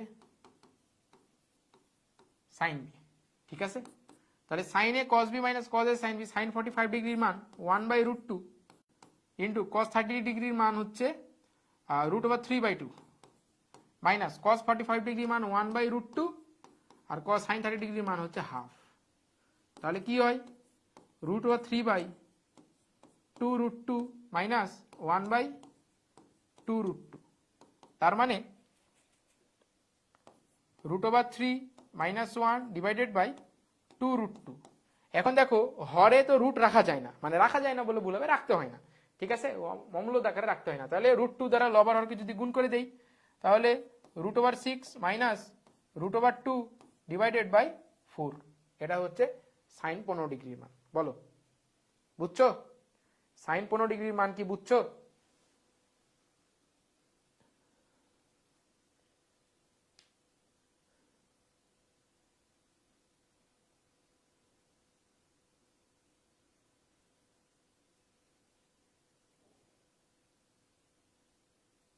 তাহলে এই যে পরেরটা যেটা আছে cos 75 ডিগ্রির মান, cos 75 ডিগ্রির মান এটা বাসায় করতে হবে, ঠিক আছে। পরের স্লাইডে যাই। কি বলছে দেখো, cos 68 degree 20 minute, cos 8 degree 20 minute plus cos 81 degree 40 minute, cos 21 degree 40 মিনিটের মান নির্ণয় করো। তাহলে দেখো সবই কজে আছে, ফর্মুলায় ফেলতে পারছি না। ভাইয়া সাইন 20 ডিগ্রি বের করতে বললে এমন কোনো কোণ বের করতে বলবে না যেটার মান তুমি ভাঙতে পারবা না, ঠিক আছে। তার মানে পরীক্ষায় এমন কোণই তোমাকে দিবে যেটার মান তুমি দুইটা অনুপাতে ভাঙতে পারো, ঠিক আছে, যেটার মান তুমি দুইটা অনুপাতে ভাঙতে পারো। তাহলে এটা নিয়ে ভয় নাই যে ভাইয়া সাইন 20 ডিগ্রির মান বের করতে বললে কি করব। তাহলে এখন দেখো যে cos 68 degree 20 minute, cos 8 degree 20 minute সবই কজে আছে। যদি আমি ফর্মুলা বানাতে চাই তাহলে কি করতে হবে, sign A cos b plus cos A sign b এক আকারে আসতে পারি, আবার cos A cos b plus cos A sign A sign b এই আকারেও আনতে পারি। তার মানে যে কোনো দুইটা টার্মকে আমাকে এখানে কি করতে হবে, চেঞ্জ করতে হবে, ঠিক আছে। যে কোনো দুইটা টার্মকে আমার এখানে কি করতে হবে, চেঞ্জ করতে হবে। তাহলে এখানে দেখো এখানে দেওয়া আছে হচ্ছে আমি cos 68 ডিগ্রি 20 মিনিটকে এভাবে রাখলাম, cos 8 ডিগ্রি 20 মিনিটকেও আমি এভাবে রাখলাম। আমি এই দুটাকে চেঞ্জ করতে চাচ্ছি। এই দুটাকে যদি চেঞ্জ করতে চাই তাহলে দেখো cos 41 ডিগ্রি 8 মিনিটকে আমি ইচ্ছা করলে কি লিখতে পারি, 90 ডিগ্রি মাইনাস 8 ডিগ্রি 20 মিনিট, ঠিক আছে। 90 ডিগ্রি থেকে যদি আমি 8 ডিগ্রি 20 মিনিট বাদ দেই তাহলে থাকে 81 ডিগ্রি 40 সেকেন্ড, ঠিক আছে। কিভাবে বাদ দিবা, এই যে দেখো 90 ডিগ্রি 00 মিনিট, এখান থেকে তুমি বাদ দিচ্ছ 8 ডিগ্রি 20 মিনিট, ঠিক আছে। তাহলে ওপরে 00 মানে কিছু নাই, মানে 60 আছে, উপরে ছোট থাকলে কি ধরতে 60, তাহলে 0 থেকে 0 বাদ দিলে 0, 6 থেকে 2 বাদ দিলে 4, ঠিক আছে। তাহলে 40 মিনিট, হাতে আমার 1 থাকবে, ওই 1 একে দিয়ে দিবা। তাহলে 90 থেকে 9 বাদ দিলে কত হবে, 81 ডিগ্রি, ঠিক আছে। তাহলে এই যে 81 ডিগ্রি 40 মিনিট কিন্তু আমি পেয়ে গেছি, ঠিক আছে। এভাবে বিয়োগ করে করতে পারবা। তারপরে কি আছে, cos 21 ডিগ্রি 40 মিনিট, এটাকে ইচ্ছা করলে কি লিখতে পারি, আমি এটাকে লিখতে পারি 90 ডিগ্রি মাইনাস 68 ডিগ্রি 20 মিনিট, বুঝে গেল। তাহলে এখন কি আসছে, cos 68 degree 20 minute cos 8 degree 20 minute কজের সাথে 90 আছে, তার মানে প্লাস কি হয়ে যাবে সাইন 8 ডিগ্রি 20 মিনিট, কজের সাথে 90 আছে মানে বিজোড় গুণিতক, তাহলে এটা হয়ে যাবে sine 68 degree 20 minute 68 degree 20 minute. তার মানে cos A cos B plus sine A sine B. ঠিক আছে, cos A cos B plus sine A sine B, তার মানে কজ এ মাইনাস বি এর ফর্মুলা। তাহলে কজ এ মাইনাস বি এর formula মানে cos A 68 degree 20 minute minus 8 degree 20 minute, তাহলে 68 degree 20 minute থেকে 8 ডিগ্রি 20 মিনিট বাদ দিলে 60 ডিগ্রি থাকে, তাহলে কজ 60 ডিগ্রি, তার মানে অ্যান্সার হবে কত হাফ। এটা হচ্ছে আমাদের অ্যান্সার, অ্যান্সার হচ্ছে হাফ। এমডি নাজিম খন্দকার আবির বলছে স্যার কোর্স না, মানে বুঝলাম না আবির, তোমার কথাটা আমি বুঝি নাই ভাইয়া, তুমি আরেকটু ক্লিয়ার করে কমেন্ট করলে ভালো হয়, তোমার কথাটা আমি বুঝি নাই, কি বলতে চাচ্ছ বুঝি নাই, এটা কি বুঝছো, এই অঙ্কটা কি বুঝছো, কেমনে হইলো একটু রেসপন্স করো দেখি।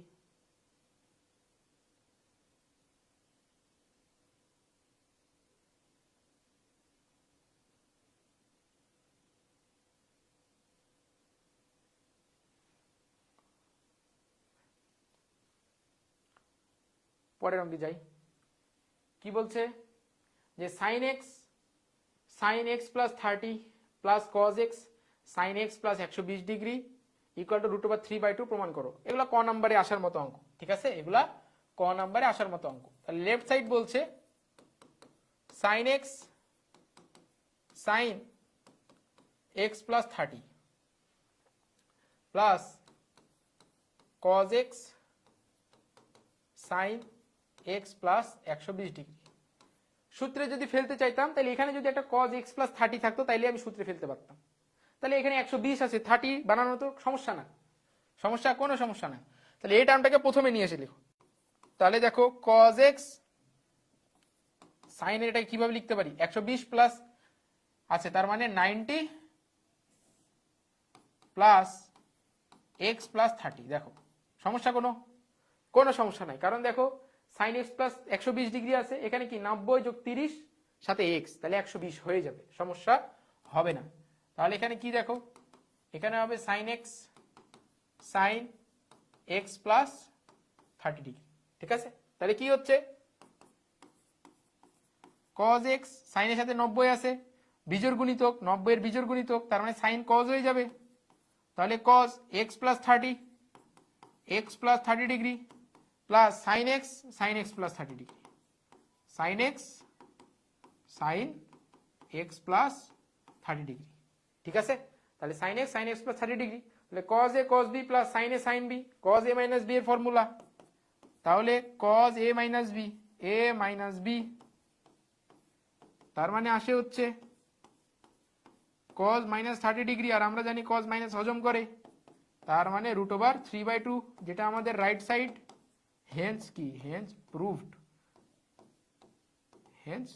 প্রুভড পানি চাইতে সহজ অঙ্ক, এর থেকে সহজ অঙ্ক দুনিয়ায় আর নাই, বলো এটা বুঝছো কিনা, ইজ ইট ক্লিয়ার, এটা কি বুঝছো?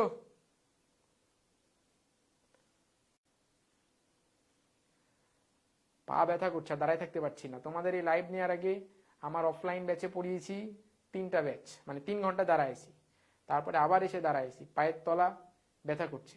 সেকেন্ড লাইনটা, আচ্ছা দেখো সেকেন্ড লাইন কিছু করি নাই আপু, এই যে এই অংশটাকে জাস্ট সামনে নিয়ে এসে লিখছি, প্রথমে লিখছি, আর এই অংশটাকে ঘুরায় পরে লিখছি, অন্য কিছু করি নাই, ঠিক আছে। এখানে আমার এক্স প্লাস 120 ডিগ্রি ছিল, আমার উদ্দেশ্য কি সৎ, তাহলে এই যে 120 ডিগ্রিকে আমি ভাঙাইতে চাচ্ছি, তাহলে 120 ডিগ্রিকে আমি 90 প্লাস এক্স প্লাস 30 কারে লিখেছি, যাতে আমার এই কোণ আর এই কোণটা মিলে, ঠিক আছে। তাহলে বলো 90 আর 30 যোগ করলে 120 হয়ে যাবে, তাহলে আমি কোনো কিছু চেঞ্জ করি নাই, তাহলে পরে সাইন 90 কে আমি কজে কনভার্ট করতে পারছি, এবং এটাকে পরে সূত্রে ফেলে আমরা এটা পেয়েছি। এবার বুঝছো মরিয়ম?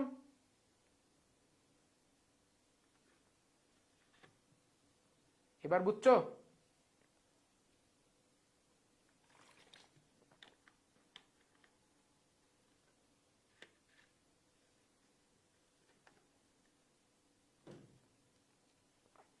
পরের অঙ্কে যাই। কি বলছে, প্রমাণ করো যে cos a sin b minus c plus cos b sin c minus a plus cos c sin a minus b equal to 0। এটা একটা ভালো অঙ্ক। লেফট সাইড কি আছে, এখানে আছে cos a, তারপরে আছে sin b minus c, sin b minus a minus b এর ফর্মুলা, তাহলে কি জানি আমরা, sin b cos c minus cos b sin c, তারপরে আছে plus cos b plus cos b এবং sin c minus a, তার মানে sin c cos a minus cos c sin a, তারপরে প্লাস cos c আছে, cos c sin a minus b, তার মানে sin a cos b minus cos a sin b। ঠিক আছে, এখন কি করতে হবে, সব গুণ করে দাও ভেতরে, গুণ করে দিলে এখানে কি হয়, cos a sin b cos c minus cos a cos b sin c plus cos a cos b sin c minus sin a cos b cos c plus sin a cos b cos c minus cos a sin b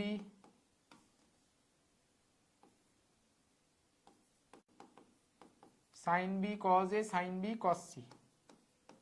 কিচ্ছুই করি নাই, just সবগুলা গুণ করে দিয়েছি। এখন কাটাকুটি খেলা।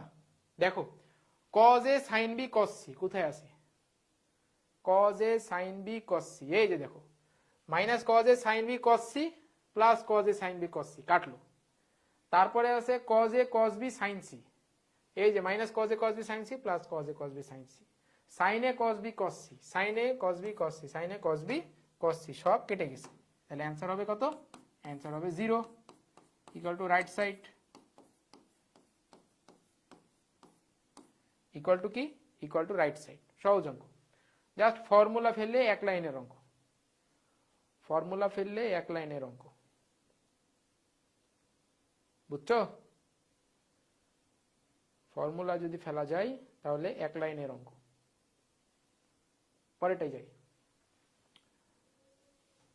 কি বলছে, sine A cos A sine something cos something cos something sine something, same অঙ্ক। এটা হচ্ছে এই যে এই অঙ্কের হুবহু অঙ্ক। এখানে যেমন 120 ছিল, কোণ মিলানোর জন্য 90 30-তে ভেঙেছি।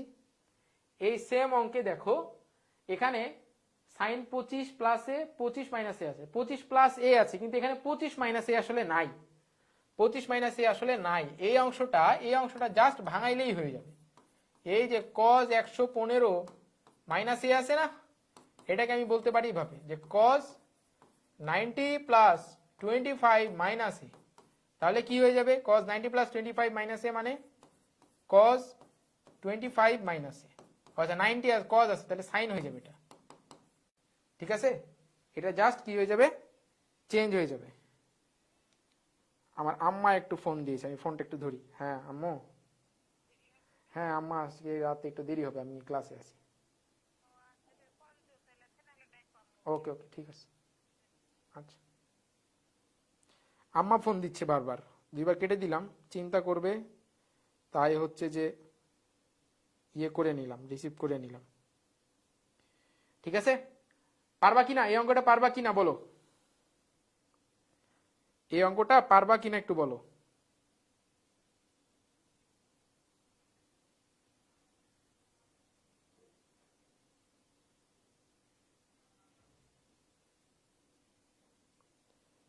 এই অঙ্কটা পারবা কিনা একটু বলো। এটা রুম ওয়ার্ক দেন, হ্যাঁ এটা রুম ওয়ার্ক, এটা রুম ওয়ার্ক। বাকিটা পরেরটা কি বলছে দেখো, a plus B equal to 105 degree হলে সাইন সি এর মান কত। তাহলে একটা ত্রিভুজে তিন কোণের সমষ্টি হচ্ছে 180 ডিগ্রি। তাহলে এখানে কোণ C equal to 180 degree minus A plus B, 180 degree minus 105 degree, তার মানে 75 ডিগ্রি।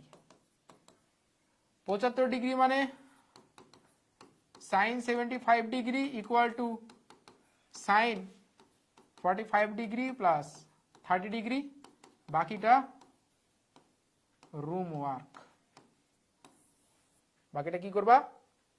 রুম ওয়ার্ক, বাসায় করবা। পরের অঙ্কে যাই। এটা খুব ভালো অঙ্ক, এটা খুবই ভালো অঙ্ক। দেখো এই অঙ্কটা খুবই ভালো অঙ্ক, পরীক্ষায় মাঝে মধ্যে দেয়, একটু সলিউশন একটু বড় হয়, যার কারণে ছেলে মেয়েরা একটু ভয় পায়। তো ভয় পাওয়ার কিছু নাই, সলিউশন হুবহু মনে না রেখে কি করতে হবে? সলিউশন হুবহু মনে না রেখে স্টেপ মনে রাখতে হবে, স্টেপ মনে রাখতে হবে। তাহলে কি বলছে? cos beta minus gamma plus gamma cos gamma minus alpha plus cos alpha minus beta equal to -3/2 হলে দেখাও যে সামেশন অফ cos আলফা এবং summation of sine alpha equal to 0। এই যে কোণগুলো আসলে চক্রক্রমিক দেওয়া আছে, ঠিক আছে? কোণগুলো কি দেওয়া আছে?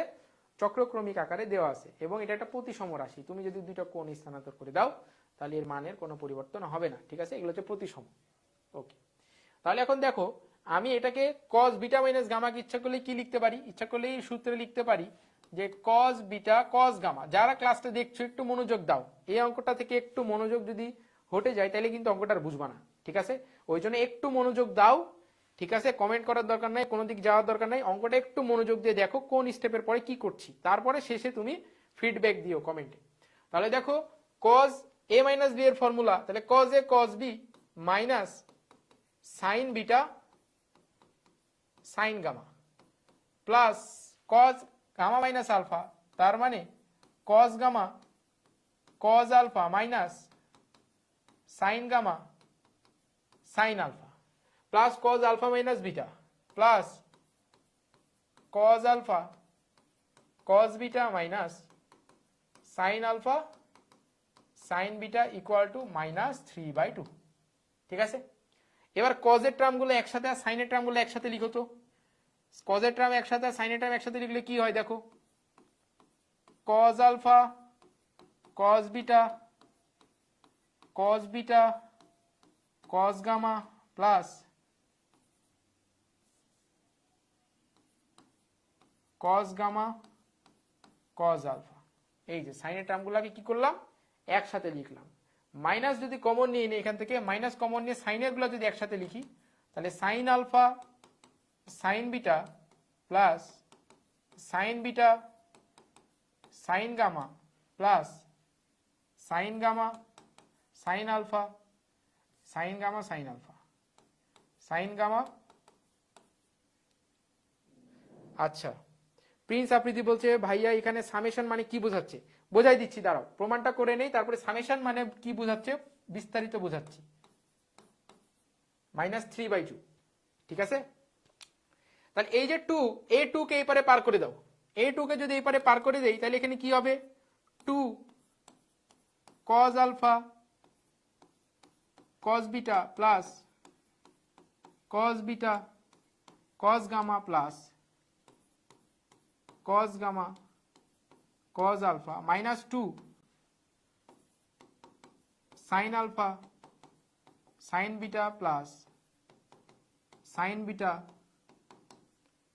sin gamma plus sin gamma sin alpha equal to -3। কারণ এই যে 2 নিচে ভাগ ছিল, এইবারে গুণ করে দিয়েছি, ঠিক আছে? এখন দেখো এই জিনিসটা আসলে যদি আমি এগুলোকে এবি চিন্তা করি তাহলে দেখো 2 into AB plus BC plus CA এই আকৃতিতে আছে। এখন দেখো এই -3 কে এই পারে নিয়ে আসলে কি হবে? এই -3 কে যদি যোগের এই পারে নিয়ে আসি তাহলে হয়ে যাবে +3 = 0। এবং এই +3 কে আমি ইচ্ছা করলে কি লিখতে পারি? এই +3 কে ইচ্ছা করলে প্লাস প্লাস প্লাস তিনটা 1 লিখতে পারি, +1 +1 +1 = 0। এবং এই প্রতিটা 1 এর জন্য আমরা sin square alpha cos square আলফার ফর্মুলাটা লিখব। তাহলে এই প্রথম 1 এর জন্য আমি এখানে লিখলাম sin square alpha plus cos square alpha. দ্বিতীয় ওয়ানের জন্য লিখলাম sine square beta plus cos square beta. তৃতীয় ওয়ানের জন্য লিখলাম sine square gamma plus cos square gamma. ঠিক আছে, এই তিনটা ওয়ানের জন্য আমি এই ফর্মুলাটা লিখলাম, কারণ আমরা জানি sign square theta plus cos square theta equal to 1। সূত্রে ফেলার জন্য করছি। এই অঙ্ক যদি তোমার বাসায় একবার করা না থাকে, পরীক্ষার হলে যে হঠাৎ করে দিয়ে দিলে পারবা না। ঠিক আছে, তাহলে এখন পরে যেটা আছে বাকি যেটা সেটা লিখি। 2 cos alpha cos beta plus cos beta cos gamma plus cos gamma cos alpha plus plus না তো minus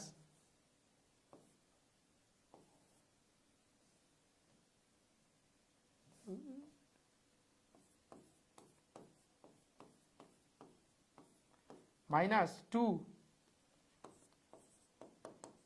sine alpha sine beta plus sine beta sine gamma plus sine gamma sine alpha equal to 0। এই হচ্ছে আমার মোটামুটি formula আকারে চলে আসছে। এখন যদি আমি এগুলাকে লিখতে চাই, তাহলে দেখো আমি এখানে কি পেয়েছি, sine square alpha sine square beta sine square gamma, এটাকে তুলে নিয়ে সাইনের সাথে লিখবো। Cos square alpha cos square beta cos square gamma, এটাকে তুলে নিয়ে কজের সাথে লিখবো। ঠিক আছে, তাহলে যদি আমি লিখে দেই এখন, তাহলে এখন দেখো যে এটা যদি লিখতে চাই তাহলে কি হবে, আমার এখানে আসবে হচ্ছে cos square alpha plus cos square beta plus cos square gamma plus 2 cos alpha cos beta plus cos beta cos gamma plus cos gamma cos alpha plus sine square alpha plus sine square beta plus sine square gamma sine square alpha plus sine square beta plus sine square gamma. আচ্ছা, এইখানে মনে হয় কি করছিলাম, আচ্ছা এখানে প্রথমে একটু ভুল হয়েছে। কি ভুল হয়েছে, এই যে কজ আলফা মাইনাস বিটা মানে তো এখানে প্লাস হবে, এই সবগুলো তো মাইনাস নাই, এগুলো সবগুলো মাঝে প্লাস হবে। প্লাস মাইনাসে একটু গরমিল হয়ে গেছে, এগুলা প্লাস হবে এগুলা প্লাস হবে। ঠিক আছে, হ্যাঁ ঠিক আছে।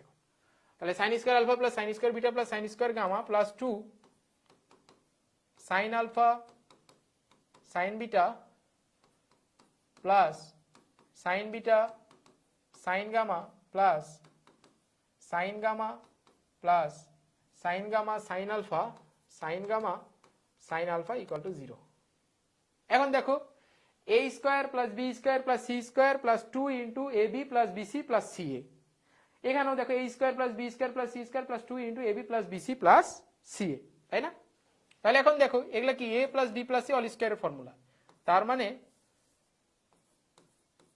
cos alpha plus cos beta plus cos gamma all square plus sine alpha plus sine beta plus sine gamma তারপরে all square equal to 0।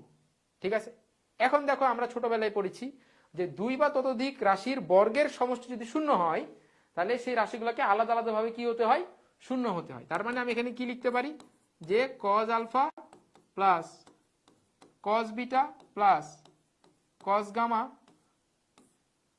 All square equal to 0 এবং sine alpha plus sine beta plus sine gamma all square equal to 0। তার মানে cos alpha plus cos beta plus cos gamma equal to 0 বা sine alpha plus sine beta plus sine gamma equal to 0। ঠিক আছে, এখন দেখো একটা ত্রিভুজের 3টা কোণের সমষ্টি 0, তার মানে এই পুরোটাকে কি লিখতে পারি, সামেশন আকারে লিখতে পারি। Summation of cos alpha equal to 0, এটাকে ইচ্ছে করলে কি লিখতে পারি, summation of sine alpha equal to 0। তার মানে বোঝাতে চাচ্ছে তুমি যেই ক্ষেত্রটা নিয়ে কাজ করছো সামেশন অফ কজ আলফা, এই যে প্রিন্স আফ্রিদি, এখন বোঝো একটু ভালো করে দেখো, সামেশন অফ কজ আলফা তার মানে বোঝাচ্ছে তুমি যে ক্ষেত্রটা নিয়ে কাজ করছো সেই ক্ষেত্রের প্রতিটা কোণের কজ টার্মের যোগফল হচ্ছে 0।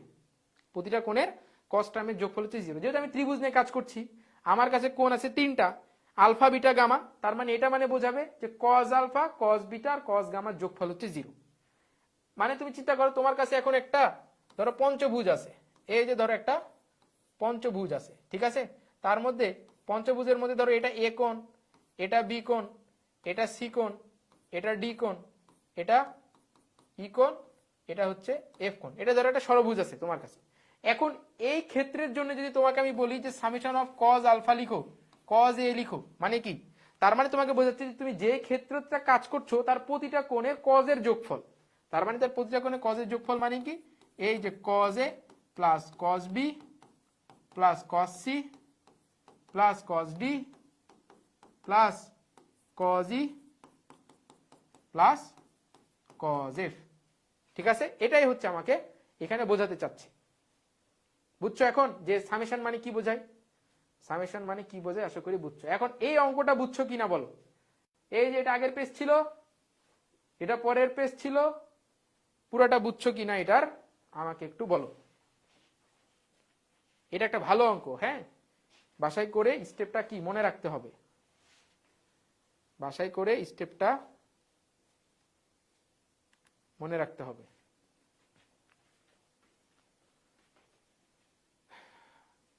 প্রিন্স এটা বুঝছো কিনা, যারা ক্লাসটা দেখছো তারা একটু বলো যে এই অঙ্কটা বুঝছো কিনা। বুঝছি ভাইয়া, ওকে, এটা একটা ভালো অঙ্ক, ঠিক আছে।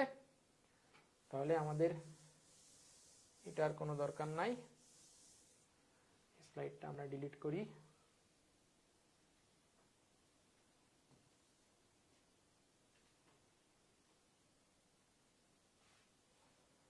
হ্যাঁ, আচ্ছা, এখানে একটা কি বলছে যে A sine theta plus alpha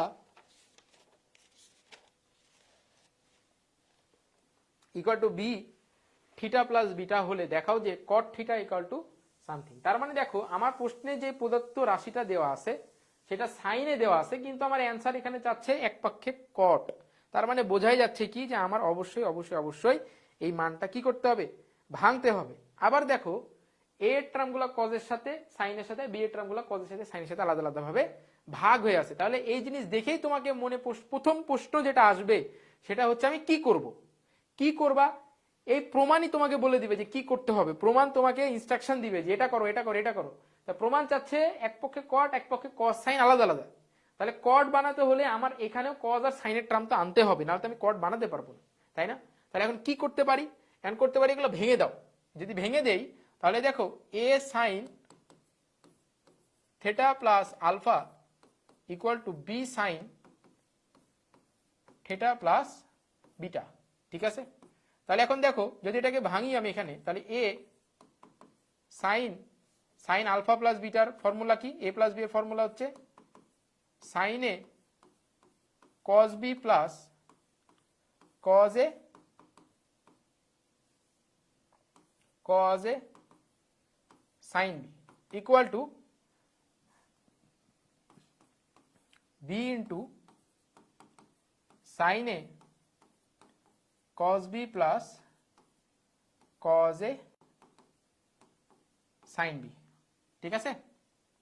গুণ করে দিলে a sin থিটা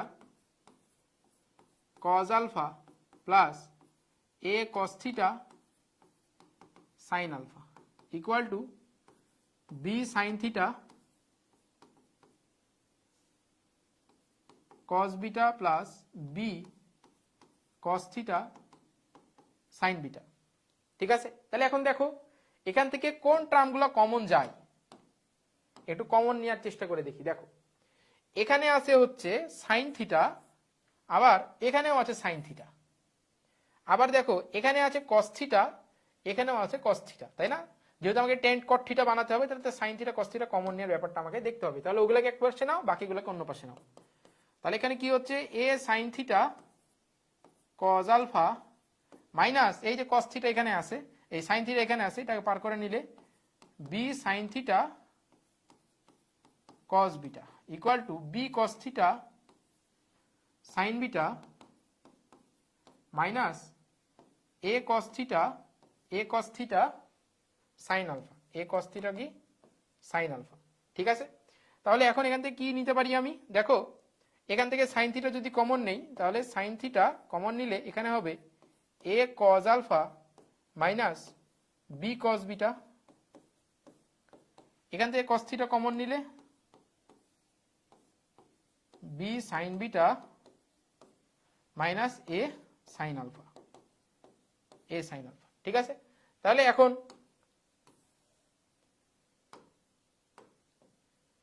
এখন এখন এখন এখন এখন কট বানানো দরকার, তাহলে সাইন কে পারে পার করে দাও আর এই টার্মটা কে পারে পার করে দাও। তাহলে কি হচ্ছে আলটিমেটলি হচ্ছে এখানে A cos alpha minus B cos beta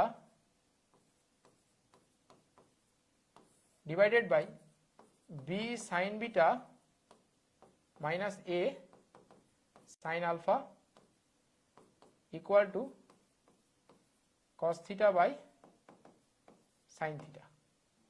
সুতরাং cos theta by sine theta মানে cot theta equal to A cos alpha minus B cos beta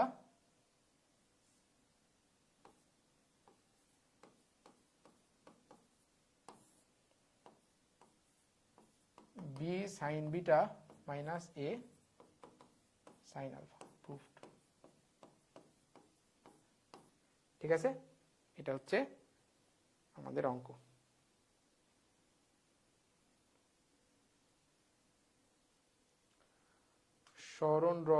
শরণ রয় এতক্ষণ পরে কোথায় থেকে? ক্লাস তো অনেকক্ষণ হয়ে গেল। বলো এই অঙ্কটা বুঝছো কিনা?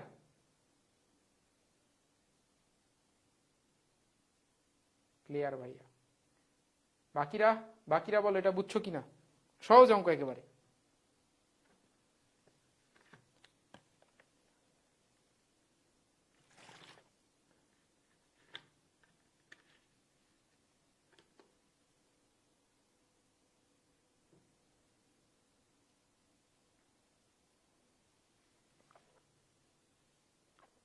আচ্ছা, পরের অঙ্ক কি বলছে? Sine alpha plus theta divided by sine alpha equal to 2 sine beta plus theta divided by sine beta. একটা মান দেওয়া আছে। এই অঙ্কগুলো ঝামেলা হয় যে কি করবো বোঝা যায় না, তখন তুমি প্রমাণে তাকাবা। দেখো এখানে আলফা থিটা বিটা থিটা এগুলো সব কি আছে ভেতরে পঞ্জীভূত হয়ে আছে, কিন্তু এখানে আবার cot alpha minus cot theta সব আলাদা আলাদা আছে, তাই না? তাহলে আমাদের এখানেও কি করতে হবে, এগুলোকে ভাঙতে হবে, না ভাঙলে তো আমি আলাদা করতে পারবো না। দেখো এখানে সংযুক্ত কোণ আকারে আছে, প্রমাণে কিন্তু কোথাও তোমার সংযুক্ত কোণ নাই। এখানে সংযুক্ত কোণ আছে আলফা প্লাস থিটা, তোমার যদি প্রমাণেও যদি সংযুক্ত কোণ থাকতো তাহলে তোমার একটা কনফিউশনের জায়গা ছিল যে কি করতে হবে। কিন্তু তোমার প্রদত্ত যে রাশি মান দেওয়া আছে সেখানে আমার কোণ সংযুক্ত আকারে আছে, কিন্তু প্রমাণে আমার কোথাও সংযুক্ত আকারে নাই। তার মানে তো আমাদের ভিশন একেবারে ক্লিয়ার কি যে এটাকে ভাঙতে হবে, এট এনি কস্ট এটাকে কি করতে হবে, ভাঙতে হবে। তাহলে ভাঙো, সাইন আলফা প্লাস থিটাকে ভাঙো, তাহলে কি হবে sine alpha cos theta plus cos alpha sine theta divided by কি আছে এখানে সাইন আলফা, এটা আছে। ঠিক আছে, equal to 2 into sine beta cos theta plus cos beta sine theta divided by এখানে কি আছে sign beta.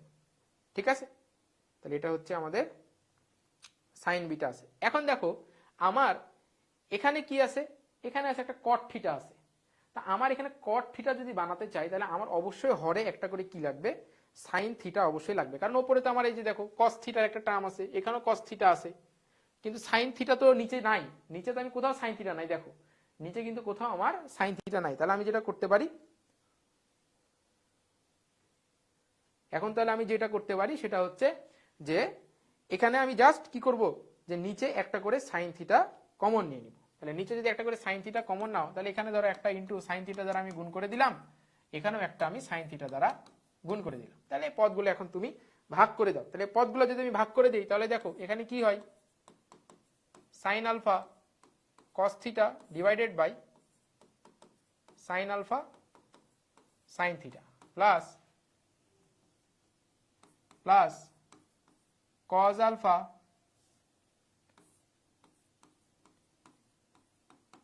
Sine theta sine alpha sine theta equal to 2 sine beta cos theta divided by sin beta sin theta plus cos beta sin theta divided by sin beta cos sin theta sin theta sin beta sin theta। তাহলে এখন দেখো বিভিন্ন জায়গায় মানগুলা কাটবে, যেমন দেখো এখানে sin alpha কাটে, এখানে হচ্ছে sin theta কাটে, এখানে sin beta কাটে, এখানে sin theta কাটবে।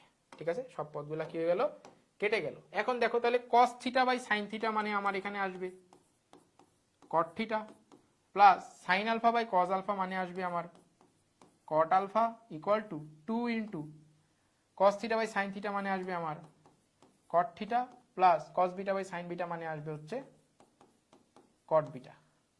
ঠিক আছে, তাহলে এখানে কি আসছে cot theta minus 2 cot theta equal to 2 cot beta minus 2 cot beta plus cot alpha equal to 2 cot beta। ঠিক আছে, তাহলে এখানে কি আসছে আমার আসছে এখানে minus cot theta plus cot alpha equal to 2 cot beta। তাহলে এখন তো প্রমাণ হয়ে গেছে, সুতরাং cot alpha minus cot beta cot alpha minus cot theta equal to 2 cot beta proved. তার মানে আমাদের এখানে চ্যালেঞ্জিং যে জিনিস সেটা হচ্ছে কি, চ্যালেঞ্জিং জিনিসটা কি বলো, চ্যালেঞ্জিং জিনিসটা হচ্ছে এই যে সাইন থিটা গুণ করেছি উভয় পক্ষের হরে, এই জিনিসটাই আমাদের এই অঙ্কের মূল টার্ম ফ্যাক্টর। ঠিক আছে, মূল টার্ম ফ্যাক্টর হচ্ছে এই সাইন থিটাটা তলে গুণ করা। তুমি অনেকভাবে মিলাইতে পারো, আমায় মানে কথা এটা না যে আমি যেভাবে করে দিচ্ছি তোমাকে সেভাবেই করতে হবে, এটা তো কোনো কথা না, তুমি এটা অনেকভাবে মিলাতে পারো। যেমন শরণ রায় বলছে কি যে সাইন এ প্লাস বি আর সাইন 2 থিটার সূত্র হবে, হ্যাঁ হতে পারে, সাইন 2 থিটার সূত্র দিয়ে মিলতে পারে। এখানে 2 সাইন থিটা দিয়ে যদি দাও তাহলে এখানে কি হবে, alpha beta plus theta by 2 cos beta plus theta by 2 আসবে, তখন আবার মানে ওই প্রসেসটা একটু বড় হবে। তো আমার কাছে সব মিলাইয়ে মনে হয়েছে এই প্রসেসটা সোজা, তাই আমি এই প্রসেসটা তুলে দিয়েছি। ঠিক আছে, বলো এটা বুঝেছো কিনা, এটা বুঝছো কিনা, এটা নিয়ে কোনো প্রশ্ন থাকলে কমেন্ট করতে পারো, এটা নিয়ে কোনো প্রশ্ন থাকলে কমেন্ট করতে পারো।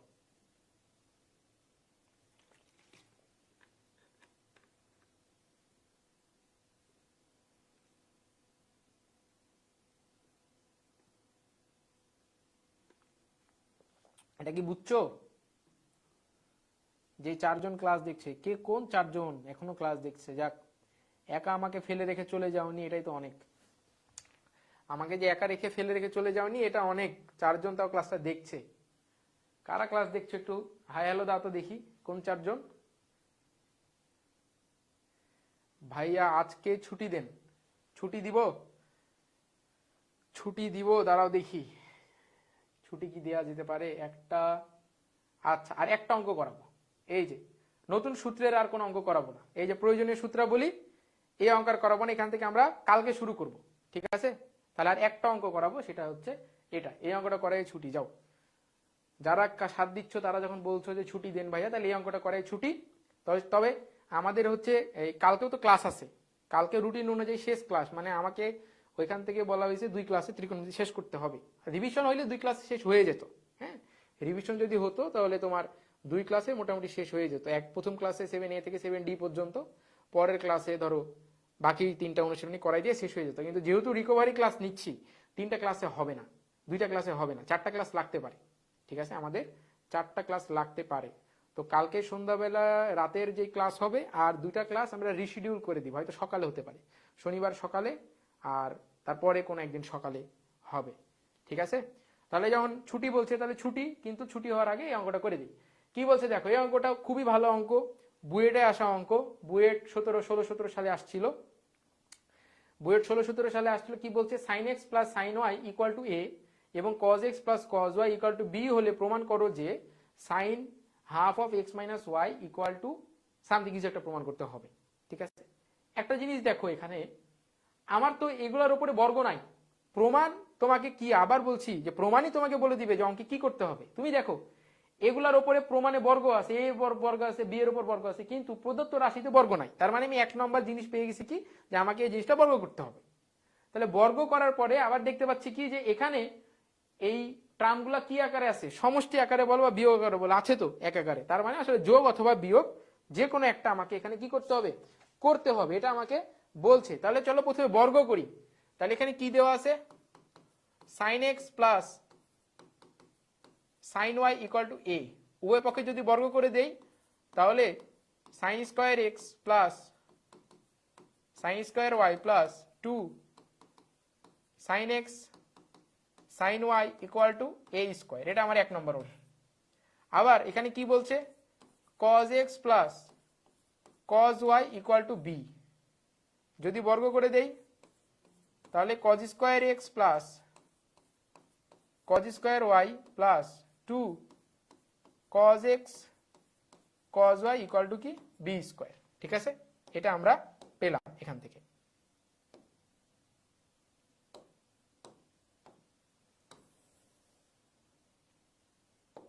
এখন কি করব, এখন 1 আর 2 হচ্ছে যোগ করে দাও। 1 আর 2 হচ্ছে যোগ করে দাও। 1 আর 2 যদি যোগ করি তাহলে দেখো কি হবে, sine square X plus cos square X plus sine square Y plus cos square Y plus 2 common নিয়ে নিলে sine X cos Y cos X cos Y plus sine X sine Y equal to A square plus B square. ঠিক আছে, বর্গ করে যোগ করে দিয়েছি। তাহলে কি হচ্ছে দেখো, sine square X plus cos square X মানে 1, sine square Y plus cos square Y মানে 1, plus 2 into cos X cos Y plus sine X sine Y মানে হচ্ছে 2 into cos X minus Y equal to A square plus B square. ঠিক আছে, তাহলে কি হচ্ছে দেখো, এখানে 2 plus 2 cos X minus Y equal to A square plus B square. তাহলে 2 যদি কমন নিয়ে নেই এখান থেকে, তাহলে এখানে আসবে 1 plus cos X minus Y equal to A square plus B square. এটা হচ্ছে আমার এখানে মান আসলো। ঠিক আছে, এখন 1 plus cos X minus Y, এখানে আমরা একটা নতুন ফর্মুলা আমরা এখানে ইউজ করব। সেটা হচ্ছে যে 2 cos square x equal to 1 plus cause 2x। এই ফর্মুলাটা আমরা এখানে ইউজ করব।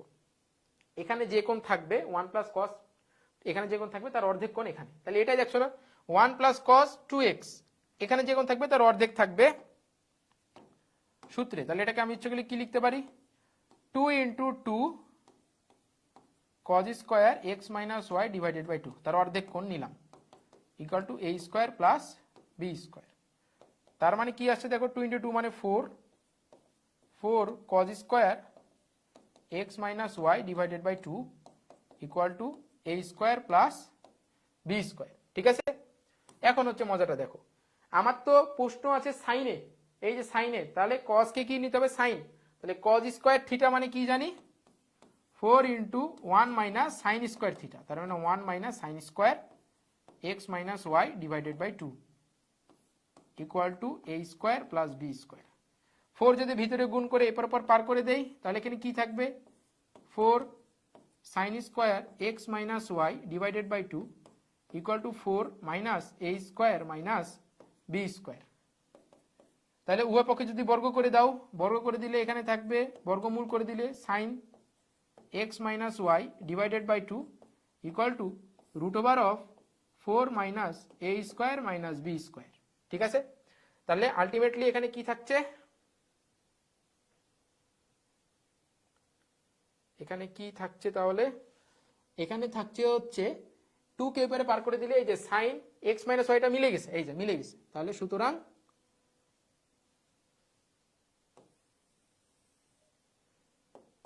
সুতরাং sine X minus Y divided by 2 equal to plus minus, আচ্ছা এখানে একটা প্লাস মাইনাস হতো, plus minus half of root over 4 minus A square minus B square. এই যে মিলে গেছে, জায়গা হইল না, এইদিকে একটু বেশি জায়গা নষ্ট করে ফেলেছি। ঠিক আছে, সিম্পল অঙ্ক, বুয়েটে দিছিল 2016-17 সালে। বলো বুঝছো কি না, এটা বুঝছো কি না বলো, এটা কি বুঝছো?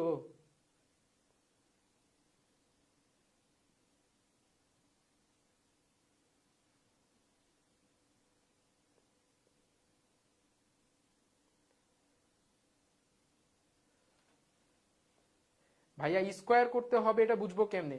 এই যে দেখো প্রমাণে তাকাও, দেখো তোমার প্রশ্নে স্কোয়ার করতে হবে বুঝবো কেমনে। দেখো এই যে প্রশ্নে দেখো এ সিঙ্গেল বি সিঙ্গেল আছে, কিন্তু প্রমাণে এসে দেখছি এ এর উপরে বর্গ বি এর উপরে বর্গ।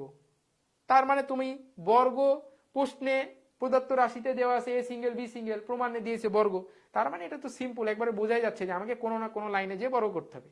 তাই আমরা শুরুতেই বর্গ করে জিনিসটা শুরু করেছি। বুঝছো প্রিন্স? এগুলো হচ্ছে অ্যাজাম্পশন। তুমি যখন মানে আমি তোমাকে বলি, তুমি গুনে গুনে তোমার ত্রিকোণমিতি চ্যাপ্টারে সব অঙ্ক করার দরকার নাই। ঠিক আছে, যে অঙ্কগুলোর পাশে শুধু সাল লেখা আছে এই অঙ্কগুলা তুমি একেবারে সিকোয়েন্স ধরে করো, বা আমার এই স্লাইডে যে অঙ্কগুলা দেওয়া আছে এখানে কতগুলা তোমার আজকে যে স্লাইড সাজাইছি এটা আছে 7C পর্যন্ত। 7C পর্যন্ত আজকে করাবো ভেবেছিলাম, কিন্তু ওই যে তোমরা টায়ার্ড হয়ে যাচ্ছ। তাহলে 7C পর্যন্ত অ্যাপ্রক্সিমেটলি তোমার 60টা অঙ্ক আছে। তাহলে বাকি অধ্যায়গুলো যদি ধরি তাহলে সর্বোচ্চ ধরো 110 থেকে 20টা অঙ্ক, মানে ত্রিকোণমিতি চ্যাপ্টারে ছোট বড় সব মিলায়ে যদি ধরি। কঠিন অঙ্ক যদি বলো তাহলে সর্বোচ্চ কঠিন অঙ্ক আছে 20 থেকে 25টা। এই 120টা অঙ্ক যদি তুমি ঠান্ডা মাথায় বুঝে বুঝে 2বার প্র্যাকটিস করো, 2বার যদি প্র্যাকটিস করো তুমি ত্রিকোণমিতিতে তোমাকে কেউ আটকাইতে পারবে না। ঠিক আছে, আমাদের সমস্যাটা কি হয় দেখো, আমরা রেগুলার পড়ি না। ঠিক আছে, এবং আমাদের আরো একটা জিনিস হচ্ছে কি যে আমরা একটা জিনিস কন্টিনিউয়াসলি করতে চাই না। মনে হয় কি যে এই চ্যাপ্টারটা ধরি শেষ করে ফেলবো আজকের মধ্যেই। তো কিন্তু তোমাকে যে একটা জিনিস বুঝতে হবে, তুমি চিন্তা করো তোমার কাছে 1 বস্তা চাউল আছে, ঠিক আছে, এবং তুমি চিন্তা করছো কি যে 1 বস্তা চাউল আমি একদিনে খেয়ে ফেলবো, তাইলে কি হবে? হবে না। তাহলে তোমাকে কি করতে হবে, ধৈর্য ধরে তোমার যতটুকু দরকার বা যতটুকু তুমি খেতে পারবা ততটুকু করে খেতে হবে। আমি সিম্পল হিসাব বলি, দেখো তুমি ত্রিকোণমিতি পারো না, ধরো ত্রিকোণমিতির অনুশীলনী আছে কয়টা? 7টা। অনুশীলনী আছে কয়টা? 7টা। 7টা অনুশীলনী, তুমি 7টা অনুশীলনী 14 দিনে শেষ করো। তোমাকে কেউ ধরে রাখছে? কেউ ধরে রাখে নাই। তুমি 7টা অনুশীলনী চাপ নিয়ে 2 দিন 3 দিনে শেষ না করে, যেহেতু তুমি পারছো না, 7টা অনুশীলনী 14 দিনে শেষ করো। ঠিক আছে, 7টা অনুশীলনী 14 দিনে শেষ করো। তুমি ধরো যে 7.1, যেহেতু এটা ছোট চ্যাপ্টার, এটা আমি একদিনে শেষ করব। একদিন যদি তুমি 1.5 ঘন্টা পড়ো 7.1 শেষ হয়ে যাবে। তারপরে ধরো 7.2, এটা আবার বড় চ্যাপ্টার, ধরো এটা আমি 2 দিনে শেষ করবো বা 3 দিনে শেষ করবো মনে করলাম। 3 দিনে শেষ করবো, 3 দিন আমি 1 ঘন্টা করে 24 ঘন্টা সময় দিনে। এখন যে কোনো 1 ঘন্টা তুমি দিনে বের করে চেষ্টা করে কি যে আমি প্রতিদিন একটা, ধরো সকালে ঘুম থেকে ওঠার পরে বা রাতে ঘুমাতে যাওয়ার আগে আমি 11টা থেকে রাত 12টা পর্যন্ত এই 1 ঘন্টা আমি দুনিয়া যাই হয়ে যাক আমি ত্রিকোণমিতি পড়বো। সারাদিন তোমার পড়া হয় নাই, কিন্তু তুমি মানে চিন্তা করে নাও যে সারাদিনও যদি আমি পড়তে না বসি, অন্য কোনো পড়া হয় নাই, তবুও আমি রাত 11টা থেকে 12টা পর্যন্ত ত্রিকোণমিতি করব। ঠিক আছে, এভাবে তুমি 7.3, 7.4, এভাবে তুমি 7.7 পর্যন্ত রুটিন সাজায় নাও। তুমি 14 দিনে এই অধ্যায়টা শেষ করো, আমি তোমাকে গ্যারেন্টি দিচ্ছি 14 দিনে তুমি যদি অধ্যায়টা ধীরে ধীরে বুঝে বুঝে শেষ করতে পারো, তুমি আর আটকাবা না। কিন্তু আমাদের সমস্যা হচ্ছে আমরা চাই কি যে 2 দিনে শেষ করব। আমরা চাই যে একটা বড় চ্যাপ্টার 2 দিনে শেষ করব। তো তুমি 2 দিনে যখন শেষ করতে না পারো তখন তোমার ভিতরে একটা ডিপ্রেশন চলে আসে। তার মনে যে হে আমি মনে হয় পড়াশোনা করছি না, বা আমি মনে হয় ম্যাথটা পারছি না, বা আমি এই অধ্যায়টা পারছি না। কিন্তু তা না, পারবা তুমি। তোমাকে জাস্ট একটু কি করতে হবে, ধৈর্য নিয়ে থাকতে হবে। ঠিক আছে, বড় চ্যাপ্টারগুলা যদি একবারে পড়ে শেষ করতে না পারো তাহলে অল্প অল্প অল্প অল্প করে ভাগ করে নাও, বেশ কয়েকদিনে শেষ করো। ঠিক আছে, এই একই কথা বলবো আমি ডিফারেন্সিয়েশনের জন্য, একই কথা আমি ইন্টিগ্রেশনের জন্যও বলবো। ডিফারেন্সিয়েশন, ইন্টিগ্রেশন এই চ্যাপ্টারগুলো অনেক বড়। তুমি যদি এক নাগারে করে ফেলতে চাও তাহলে তোমার বিরক্ত চলে আসতে পারে যে কেন শেষ হচ্ছে না, আমি তো টানা পড়ছি টানা করছি, কেন শেষ হচ্ছে না। তার চেয়ে তুমি ওইটাকে মজা হিসাবে নাও, এনজয় হিসাবে নাও, যে না না প্রতিদিন আমি এই 30-40 মিনিট বা 1 ঘন্টা বা 1.5 ঘন্টা আমি অঙ্কটা করব, তাহলে দেখবা তোমার 10-15-20 দিনে শেষ হয়ে যাবে। এটা তো কেবল কি মাস চলছে, ধরো ফেব্রুয়ারি মাস চলছে, আমি ধরলাম ফেব্রুয়ারি মাসের অর্ধেক আছে, মার্চ এপ্রিল মে জুন, মানে তুমি কম করে হইলেও তোমার হাতে এখনো 3.5 থেকে 4 মাস সময় আছে। তাহলে 3.5-4 মাস সময় মানে কিন্তু অনেক সময়, ঠিক আছে। তুমি যদি একটু ধৈর্য ধরে করতে পারো অঙ্কগুলা, তাইলে দেখবা যে তোমার ভালো হচ্ছে, ঠিক আছে। তাহলে প্রিন্স আফ্রিদি ভাইয়া, আমি তো আপনার নিউ মেম্বার, সো টাইম শিডিউলটা যদি একটু বলতেন, মানে ক্লাস রুটিন। আচ্ছা ক্লাস রুটিন বলি, ক্লাস রুটিন হচ্ছে টাইম শিডিউল, তুমি পেজে আমাদের ফুল রুটিন পেয়ে যাবা কবে কি ক্লাস। আর প্রতিদিন রাত 9:30টায়, প্রতিদিন রাত 9:30টায় হচ্ছে এইচএসসি 24-এর জন্য ফাইনাল রিভিশন মাস্টার ব্যাচের ক্লাস হয়, ঠিক আছে। মানে তোমাদের যেটা ফাইনাল রিভিশন কোর্স, মানে আমরা এটাকে FRMB বলি, FRMB, ঠিক আছে, FRMB। আর প্রতিদিন 7:30টার সময় হয় হচ্ছে এইচএসসি 24-এর ফ্রি ক্লাস, প্রতিদিন 7:30টায় হয় হচ্ছে এইচএসসি 24 না তো এইচএসসি 25-এর, এইচএসসি 25-এর ফ্রি ক্লাস, ঠিক আছে। প্রিন্স আফ্রিদি, এইচএসসি 25-এর ফ্রি ক্লাস, তুমি হচ্ছে আমাদের পেজের ইয়েতে যাও, হচ্ছে যে ফটো ইয়ের মধ্যে গেলে দেখবা রুটিন দেওয়া আছে, বা ওই যে তোমাদের এইচএসসি 24-এর ফাইনাল রিভিশন যে গ্রুপে আছে সেই গ্রুপেও দেখবা যে ক্লাস রুটিনটা পিন করা আছে, ঠিক আছে। ওই ক্লাস রুটিন অনুযায়ী আমাদের ক্লাসটা হয়। তাহলে কালকে আবার আমার ক্লাস আছে রাত 9:30টার সময়। তাহলে ভাইয়া আমি এইচএসসি 25 ভাইয়া, তাহলে তুমি হচ্ছে যে 7:30টায় এইচএসসি 25-এর ক্লাসটা করতে পারো, ঠিক আছে। ওইখানে আমরা হচ্ছে তোমার সংযুক্ত কোণে ত্রিকোণমিতি শুরু হবে এই নেক্সট সপ্তাহ থেকে। আমি হচ্ছে তোমাদের ত্রিকোণমিতি অনুপাত মানে 6 চ্যাপ্টার 6 করিয়েছি, চ্যাপ্টার 6 আমি হচ্ছে তোমাদের করিয়েছি, ঠিক আছে। চ্যাপ্টার 7 তোমাদের নেক্সট উইকে শুরু হবে, তারপরে ক্যালকুলাস পড়াবো আমরা আবার এইচএসসি 25, ঠিক আছে। এইচএসসি 25-এরও দেখো সাপ্তাহিক রুটিন দেওয়া আছে, এইচএসসি 25-এরও সাপ্তাহিক রুটিন দেওয়া আছে। আর না হলে আমাকে নক দাও, দেখো হচ্ছে যে আমার ইয়ে পাবা, আইডি পাবা, হাবিবুল্লাহ আহমদ লিখলে দেখো আমার আইডি পাবা, আমাকে নক দাও, আমি তোমাকে গ্রুপে ইনবক্সে দিয়ে দিচ্ছি, ঠিক আছে। তাহলে এটা হচ্ছে ক্লাস শিডিউল। তাহলে আজকের ক্লাস এই পর্যন্তই। বলো, কারো কোনো প্রশ্ন থাকলে আমাকে বলো, কমেন্টে বলো, কারো যদি কোনো প্রশ্ন থাকে কমেন্টে বলো, আর প্রশ্ন না থাকলে আমাকে আল্লাহ হাফেজ দিয়ে দাও। কারা শেষ পর্যন্ত থাকলা একটু নামগুলা দেখি, প্রশ্ন থাকলে বলতে পারো, আর না হলে একটু কমেন্ট করো, যে 3 জন দেখছো 4 জন দেখছো একটু কমেন্ট করো, দেখি কারা দেখছো শেষ পর্যন্ত। ক্লাস আমাদের শেষ, আমরা এখনই লাইভটা কেটে দিব।